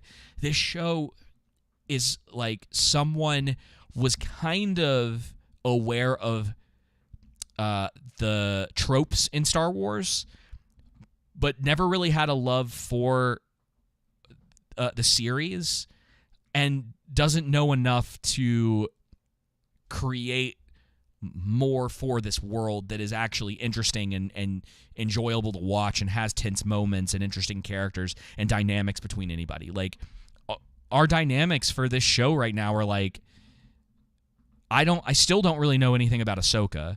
If you've never watched Rebels, you don't really know anything about Hera. You know, like, a little bit about Sabine, but it's just based on these small little things that they've shown you. And then, like, if you're watching it, you're like, I don't really even understand why these people are together. Like, why do they like each other? What, you know, you're just kind of told, like, oh, this is it, and now we're moving forward with the story. So, yeah, right.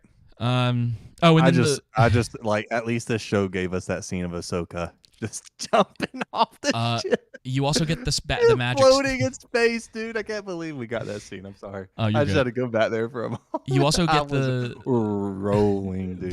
The magic space whales.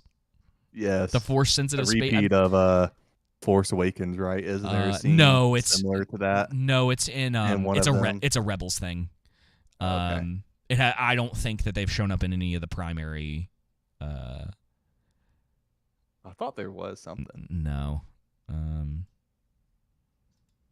Here they are, the magic space whales. Just, you know, they're a thing. And that, again, there was a scene of them flying around in one of the Star Wars movies. Around some type of animal. The magic space whales are stupid. I don't think so. This is a very, like, Dave Filoni thing. They're hyperspace whales, and they're, like, not even in hyperspace right now. They're just hanging out on this planet.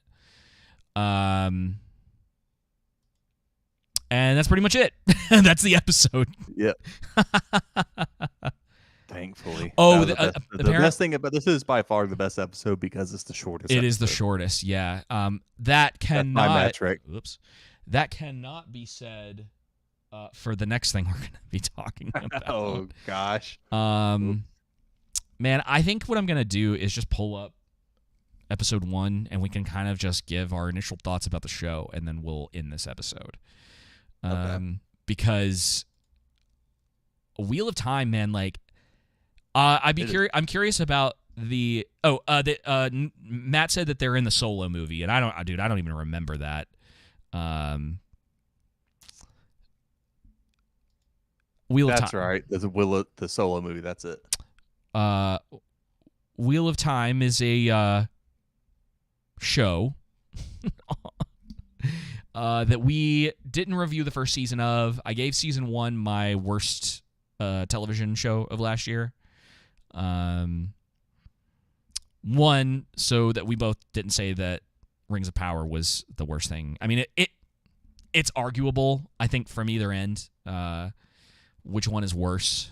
I think Wheel of Time, as far as like source material, I think Wheel of Time is significantly more detrimental to the source material as a television show than Rings of Power was. Ooh, I'd have to argue that, but that's not the time and Well, place for that. the reason I say is because it's a primary source, not a secondary source. So they're adapting the primary source. Like, it's not like they're adapting Rings of Power's adapting Lord of the Rings. They're like, this is... And because, they had said, like, Silmarillion, but it's not even really adapting Silmarillion. It's just like... They have the TV rights to Lord of the Rings, whereas Right. Warner Brothers has the movie rights. So that's why Amazon was able to do a film or do a TV show. Actually, the reason why they were able to do a TV show, if I understand it correctly, even more so than just that, is it had to be 8 episodes or under. If it was 9 or more, I think Warner Brothers does have it. I could be wrong. I think Warner Brothers has some TV rights there if it's 9 episodes or longer. Honestly, if I was Warner Brothers, I'd create a second age movie just to completely torpedo Amazon's. That would be pretty cool. But yeah, so that includes, that'd be hilarious, man. I would love it so much. Talk about just the drama with that would be so funny. But so yeah, they have the rights to Lord of the Rings, and obviously that includes Appendix, which is what they're trying to adapt. And for the 1500th time, people, if I get this comment again, I am telling you, if I had a dime for every time I got this comment, we'd be rich. But it is Amazon's fault that they chose to do a show about the Second Age without having the complete rights for what they needed to. Yeah. Even then, they still could have done a show that stuck to Tolkien's spirits, themes, ideas, etc. Sorry. It's not that hard. And that's why one of my primary arguments for Wheel of Time season 1 being worse, I think probably objectively worse, is because it's adapting a primary source, not a second or third. You know what I mean? So it's like it's pulling stuff from Lord of the Rings, but it's not like not the full story. It's not like making Gimli gay. Yeah. You know what I mean? Like it's not going into next. like it's not taking and because so to be fair, it does take actual characters from the lore and do really weird things with them. But I guess for me, it's easier to ignore people doing like something stupid with a version of Elrond that we don't necessarily have like a connection to, than it is to just fully change the way that. Well, no, it does that too. They're both really bad. They're both really bad, and it is adapting from the primary source, just not all of the primary source. Well, that's what I'm saying, is like this is so much closer. I think I really enjoy. I know you've read the books one time, just the Lord of the Rings books. Have you read The Children of Hurin and the Silmarillion? I have not read Silmarillion. That is Okay. That is Unfinished not. Tales? No, I don't think so. Okay.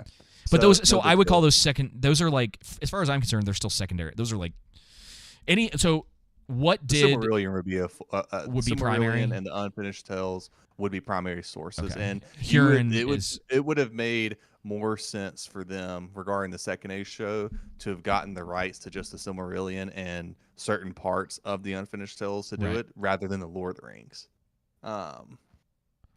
You could make an argument against me on that, but I think that would be wrong. I mean, it'd been better to do that. I'd have to take a little extra time to be like, okay, so like, what did Tolkien write himself versus when did other people come in? And again, if from like anything that you would consider like a secondary or something that was even beyond that, it's not necessarily an excuse to just like butcher it. But I think when you're talking about something like the Lord of the Rings and the 3 books, the movies, whatever, as like primary versus even the Silmarillion and Children of Hurin as something that was mostly written by Tolkien and something that wasn't written by Tolkien. It's like Written by not Tolkien and his son. right. So it's like it's there, it's within that realm, but it's just not the same as like, hey, this is book 1 of the Wheel of Time that we're adapting, and then just like completely trashing it. Right. Like, exactly. like I get what you're trying to say. you see what I'm getting at? It's like that, in my opinion, just falls into that category of being a little bit more egregious than some idiots who didn't get the rights that they needed to adapt something. I mean, thank God though, dude, that they didn't really get those rights, because we saw the finished product and it was bad. Like they couldn't even like make stuff up in a good way. So like if they had gotten a hold of that and then like tried to, and that's what I'm saying is like if they had taken, and they have to a degree, they've taken a lot of what Tolkien and the sane members of his family have done, and they've like really twisted it and like changed things up. So it was Tolkien that wrote so Lord of the Rings and The Hobbit, and then his son gathered his notes and compiled a lot of the stuff that he wrote. So you have the Silmarillion, then you have the Unfinished Tales. Tolkien did write the Children of Hurin and Beren and Luthien and the Fall of Gondolin. So yeah, like when Christopher Tolkien adds things, he's just, it's a continuation of like his father's notes. So Right. he's not trying to insert his own thoughts and opinions as much as he can, but really following through with what his father said. But I see the point also that you're making. They both equally suck to me. And I said this in our review when we were talking about this. The reason why Rings of Power is worse is because I hold like Tolkien to me is the standard of fantasy writing. Yeah. So. I've got a lot of problems with Wheel of Time as a book series. Yeah. I know there's a lot of like massive fans of this thing. I remember this show. Yeah, I was in a stream last year, I think, just kind of like listening to some people talk about Wheel of Time. Might have been one of Nerporial streams, and someone in his stream was like, someone was like, man, there's a lot of, in the comments was like, or in the chat was like, man, there's a lot of characters in these first couple of books, and the guy was like, just wait till you get to the later books, and I'm like, dude, that's not necessarily a good thing. Yeah. Like having an overabundance of characters in your story, and I don't find the Wheel of Time books to be the most engaging thing that I've ever read/listened to. I think it's very interesting. I think that what they're doing with the world and him using a lot of Eastern mythology to create the world is really cool. Right. That's what they're attempting to do. If that, I'm sure you noticed some of that with some of the cast. Yes. Like Lan in particular. I mean, he's a samurai. I don't like their depiction of him so much in the show because what I've got an image of him as is like the cover of the first book, and he's in this like heavy black armor, and in this he wears like ninja clothes. It's just like I'm not so into that. And honestly, that's a complaint I have about the show is that the costuming is really jarring, and I'm not sure if it's on purpose, like if that's something that is more like lore accurate or not. There's nothing that comes to mind from the books that I can like definitively say, yeah, it just, it feels very like mixed and matched to me. Like you'll have someone in like a proper modern suit, and then you've got like Lan in samurai clothing, and then you've got the seems a bit odd, right? The Aes Sedai are all in their very specific things, and it all clashes to me, and I don't like that. I don't visually. I just it bothers me. And again, I think some of the costuming is really cheap. The Aes Sedai, I'm sure you saw it. They have these. I'll try to point it out if we get an image of it. But the Aes Sedai wear these like rings. And they have, someone in the troll room can probably remind me. They have a specific purpose, but it's just I can't remember what it is. But it's to bind all others to their will. Right.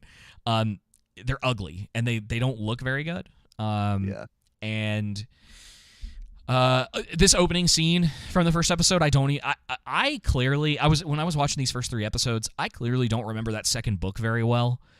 Because there were only like certain moments in this where I went, oh yeah, I remember that. But I'm watching a lot of this and being like, was this in there? I was like, did this happen? And someone will have to. I'm honestly, I want someone to let me know. We'll talk about the Rand situation in this episode when we get there. I don't remember him having like a fling with. Wait, Huh? don't get to it too fast. But continue your thought. Oh, I don't remember him having a fling with this Celine. This character.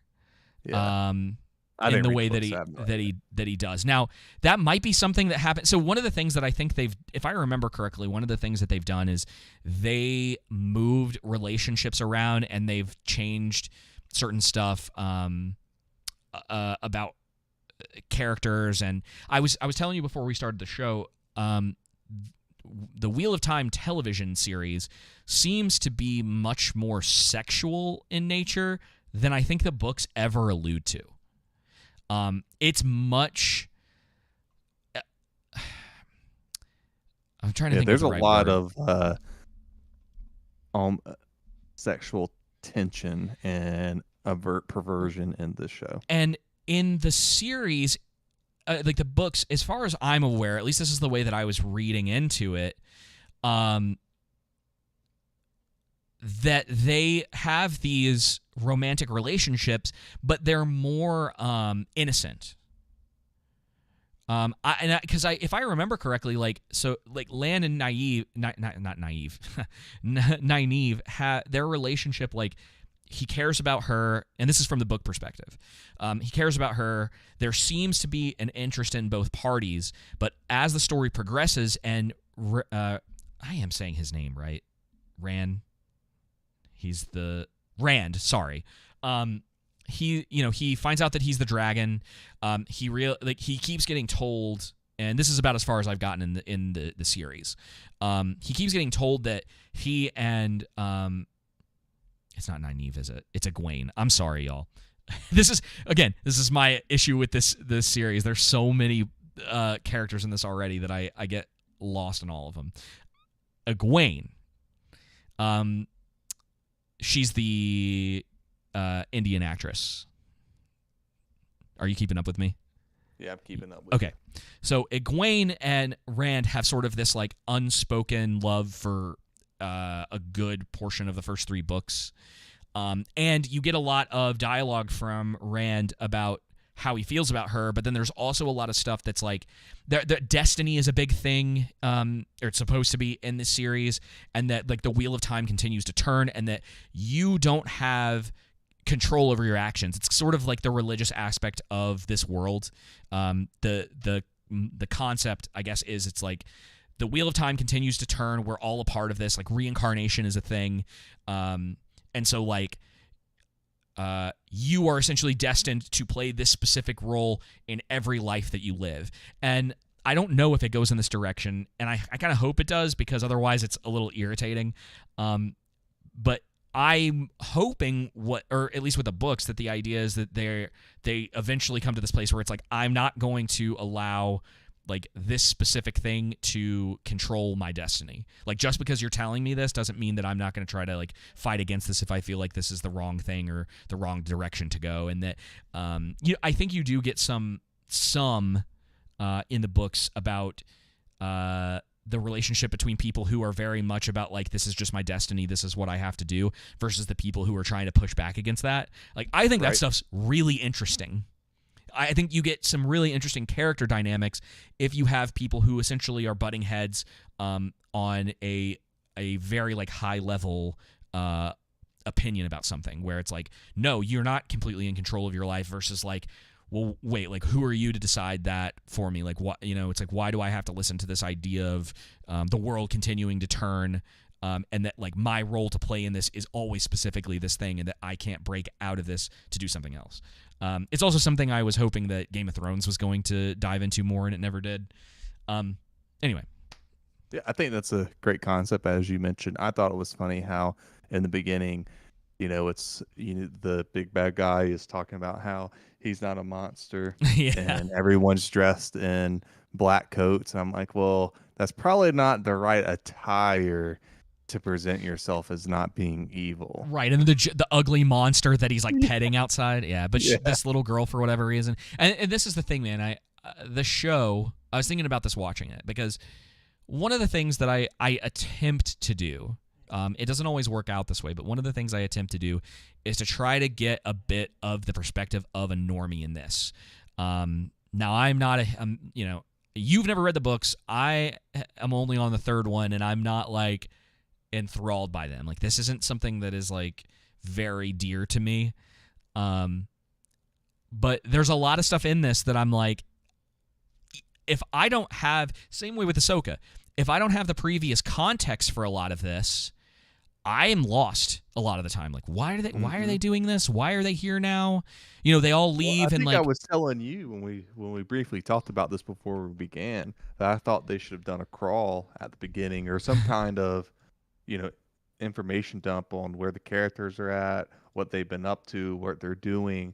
That way you kind of get this idea of what's going on, because it doesn't seem like so far they answer any questions from how season 1 ended.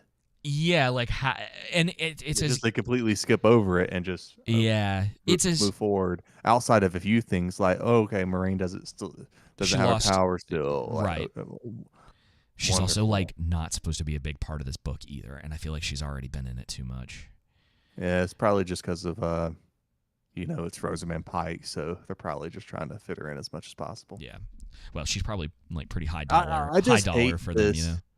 Yeah, I just hate this concept that has permeated a lot of shows. Rings of Power, Wheel of Time, for example, what we're talking about.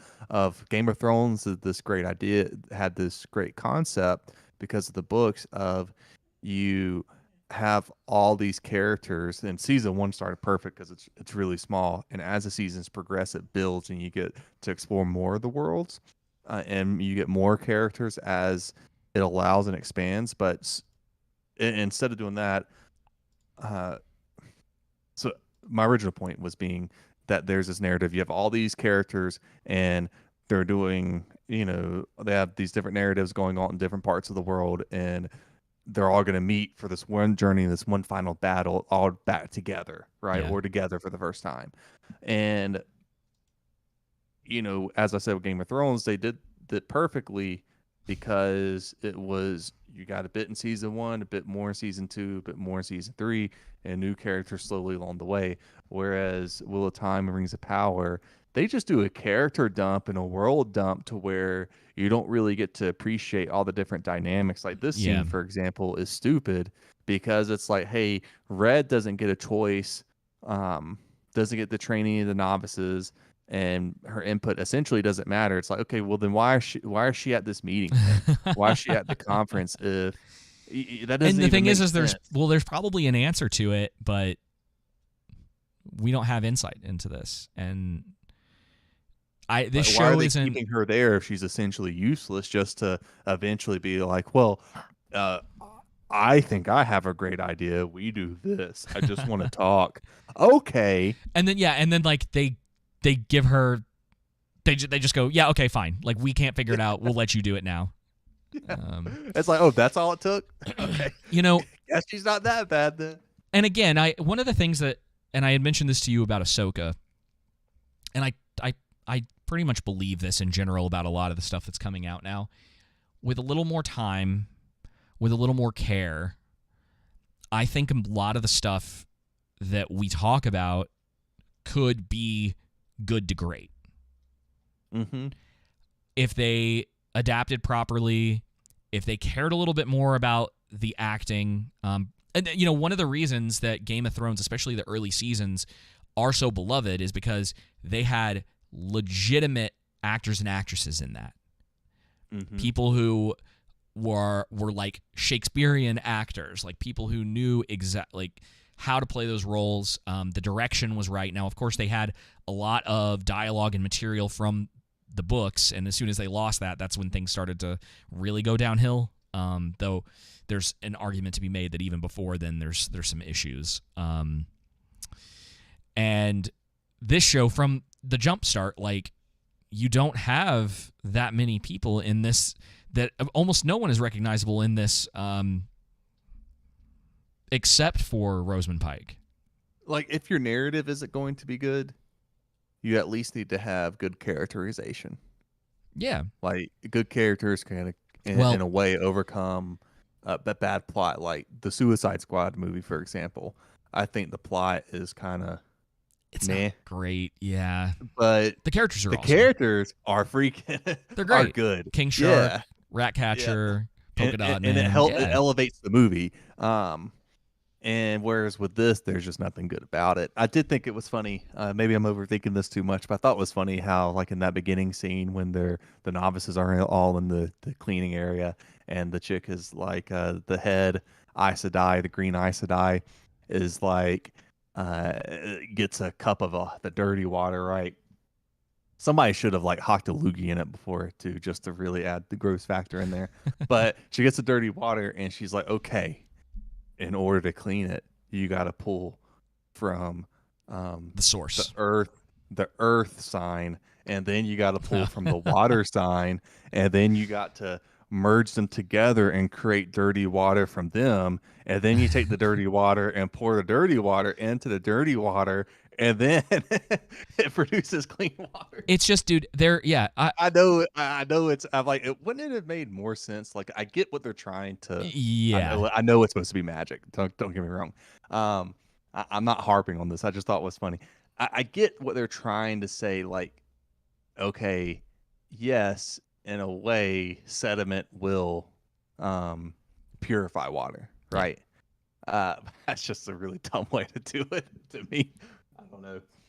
Maybe I was the only one thinking that. I just thought it was kind of funny. I was so Trolling, bored let me already, know. dude. That scene you're talking Like about is how- what, 15 minutes in, and I was like, holy smokes. Like, these 3 episodes, the best way to sum it up is like there's a lot of things happening, but there's not a whole lot happening.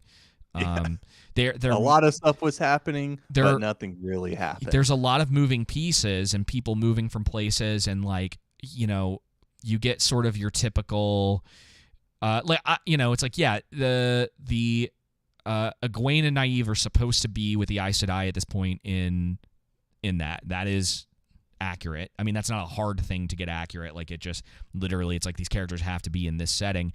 But we're 3 episodes in. There's not a lot that I think has been learned. Like, I don't know what Nynaeve's motivations are. I don't know what Egwene's motivations are. Like, Nynaeve has the 3rd episode, dude. She has this big journey she goes on, and by the end of it was like, well, what was the point of all that? Right. Like, okay, cool. Like, she went through some harrowing experiences. Like, what are we supposed to take away from her doing those things, other than them saying you have to do this in order to be a part of like the sisterhood, essentially? And you're like, okay. Yeah. And we've got Perrin, who, as of the 3rd book's one of my favorite characters. They keep hinting at it, even though I'm pretty sure by this point. Wasn't that dude right there dead at the end of season 2? I could have sworn. No, Loyal. No, Okay. he wasn't. Or season 1. I'm sorry, season 1. I thought he was. Loyal's another personal favorite from the books. He's supposed to be like pretty innocent, and they may have talked about it in the first series. Cool. He's kind of he would be considered like the wild child of his culture, because he was younger than he was supposed to be when he left home.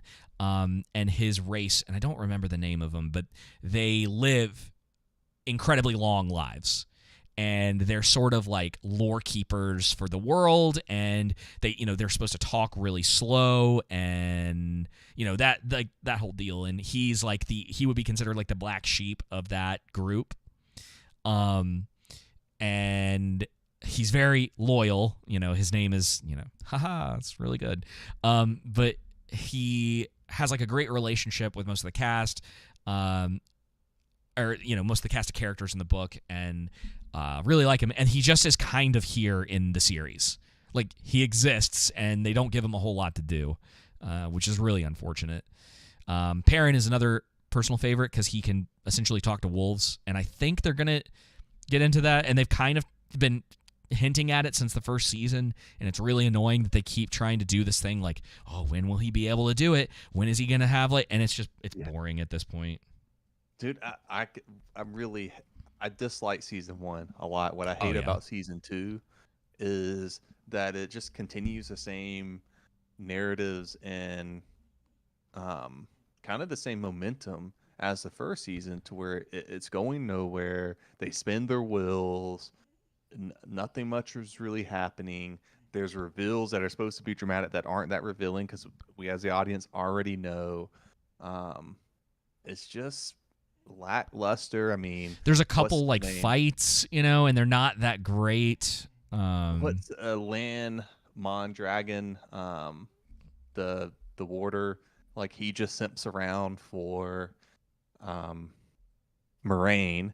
Well, he's kind of like that in the books a little bit. I think he comes off better in the books for sure. And then Moraine's just, I don't know, their whole dynamic is, it's strange. Yeah. And just from someone who doesn't know the books, stuff is vaguely hinted at with the narrative and with the characters, but nothing's really ever delved that well in depth. It's too simplistic. Yeah. Apparently, Loyal got stabbed with a knife in the first season, but I don't even remember that.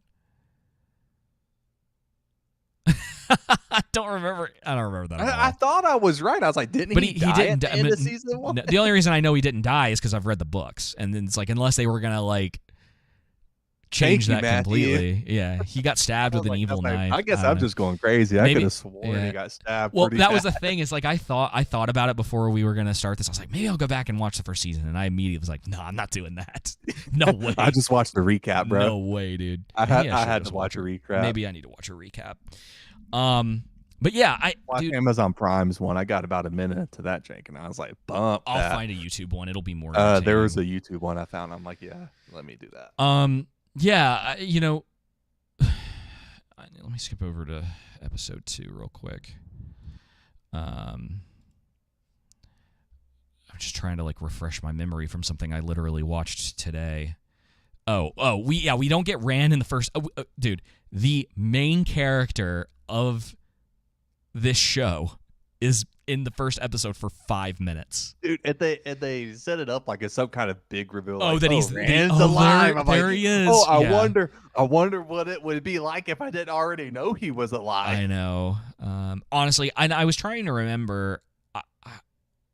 Matt was saying that Despereaux has a really good between the books and the show, so I may have to go back to refresh my memory a little bit. But I don't remember him running away after the first book and being on his own, working at a mental hospital, and doing all the things that he's being with this the owner of this inn. Despereaux thought he died too, apparently, from what Matthew was saying. What's that dude's name? The Loyal? Loyal, yeah, huh. Loyal. Again, I mean, I know you're right. It's just they I'll just say this though. The girl that they got to be Rand's love interest in this is very attractive. It's like Isildur's fake sister. Oh yeah, remember that? Yeah, dude. It was I was like, wow. And then dude, her whole arc in this is that she owns an inn and she's sleeping with Rand. Yeah, that's it. That's it. That's all she is. And it's so disappointing because it's you think they could produce some more characters? She's just some more characterization of her, a bit more in depth. It's kind of like my criticism of the Elf Queen in The Witcher, her husband. That all he is her agent. He just helps her move the plot along. He has no agency apart from her. And again, there's nothing wrong with having someone stay by someone's side. That's not what I'm saying. Of course. But it's, at least give them some bit of agency, some character depth. I mean, she just serves to move the plot along forward for him. Yeah. Plot device. Matt spends 3 episodes in prison. Do you know how long this season's supposed to be?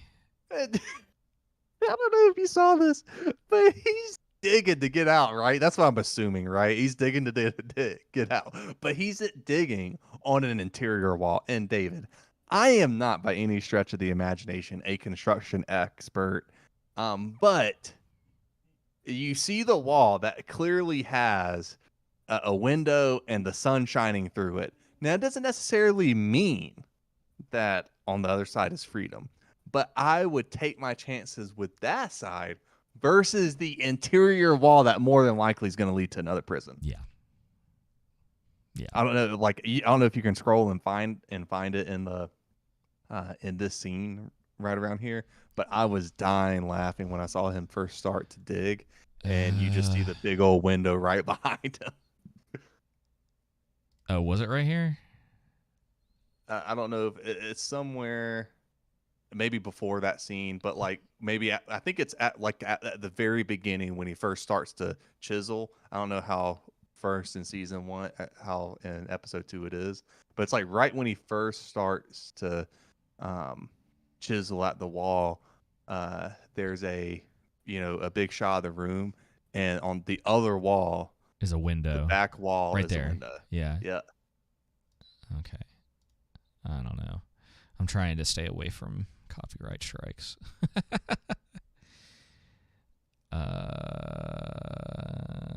Oh, wait, no, that's not it. You were almost there. Keep going. Yeah, you're going the right way. There it is. Oh, that one? That's like, I don't think that's the door. The window is there. She was. That's no, that's not the door. It's not. It's all these close-ups. Where are the wide shots? Just do your mouse over it again. Okay, hang on. Over the bar. Let me mute this.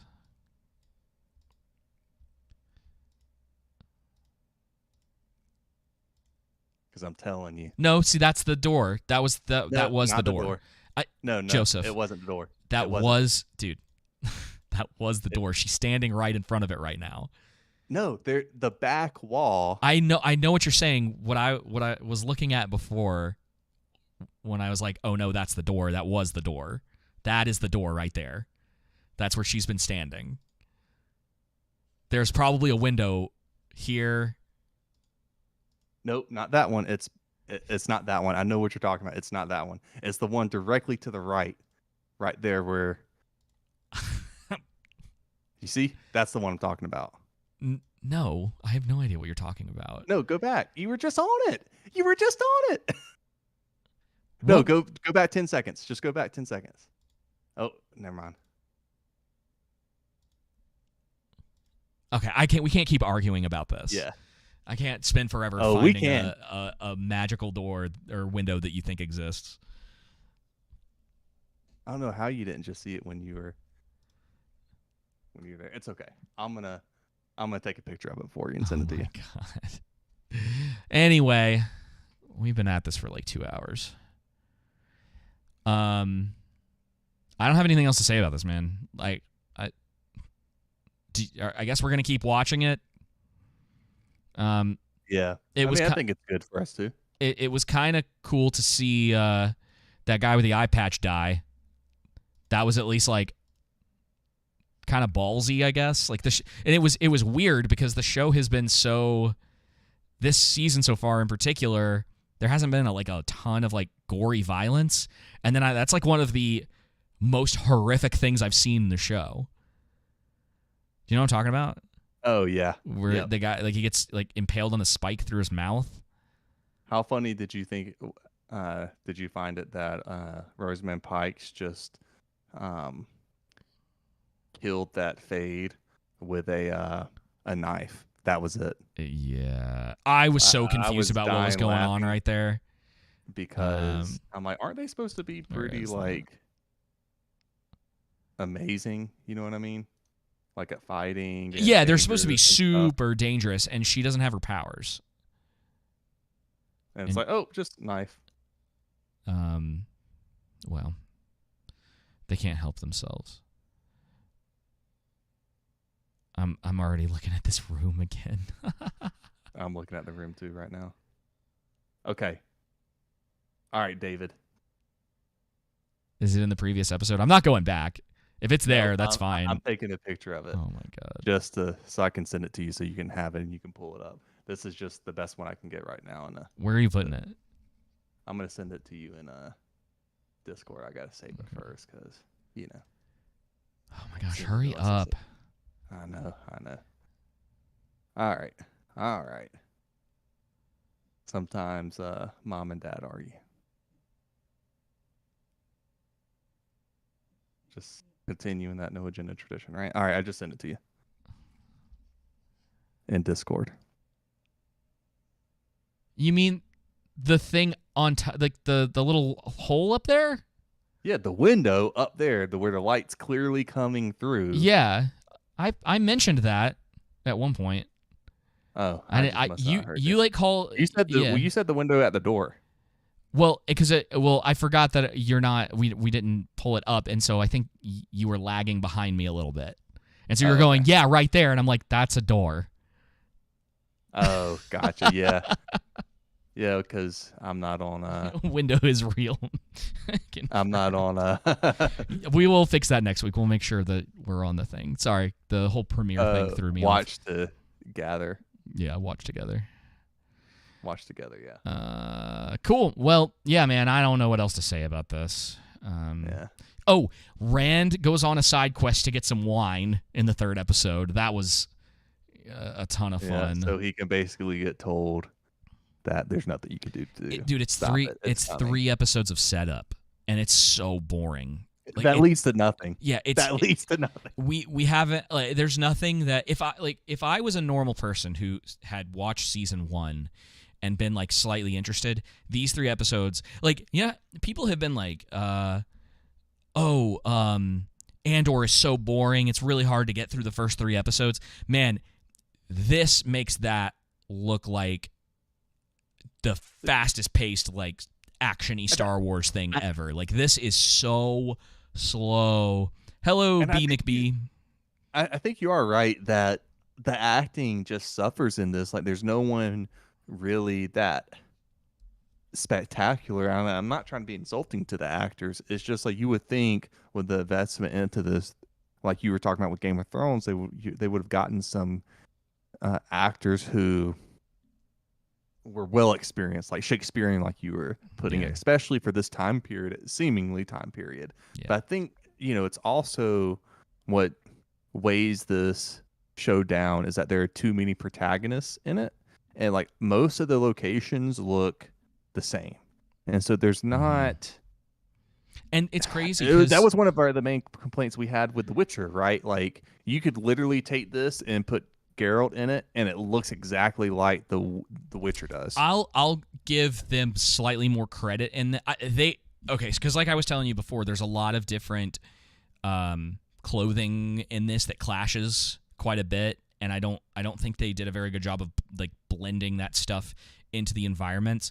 Like Rand, where he works, it's almost like this old English upper class area versus the sort of like Eastern architecture and worldviews and things that you get.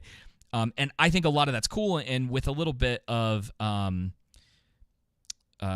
care, you can make all of that stuff really work and have people from these different, talk about like a diversity type thing. Like you can have these people from a bunch of different settings that have different beliefs, and they, you have this group of people that they dress this way and these guys dress this way, and bring them all together into this world. And so Wheel of Time will get an eensy bit of credit, because at least when you like see Rand go into this new area, you go, well, this is different from some of these other places, where in Witcher, everything looks the same. Yeah. It all just looks like generic castle, generic like city street. There's nothing that's really defining a lot of the places that he's going, unless it's like sometimes it's very specific to the episode.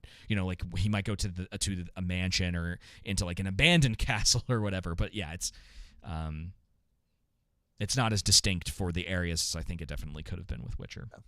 But yeah, I feel you on that. It's still not great. I'm still sort of like unsure of where the characters are in comparison to each other, that kind of thing.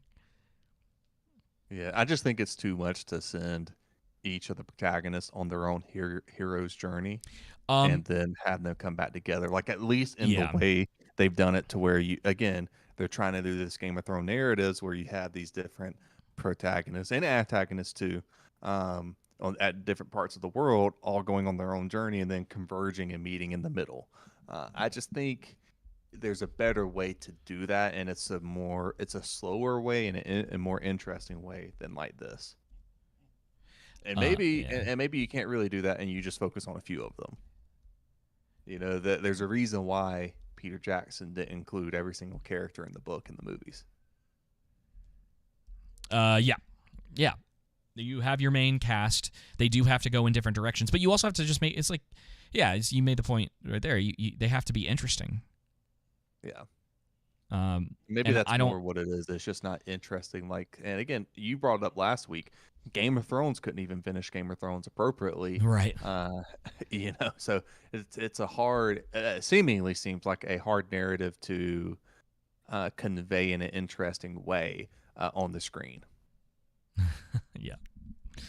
All right, man. I think we can close it out there. Yeah.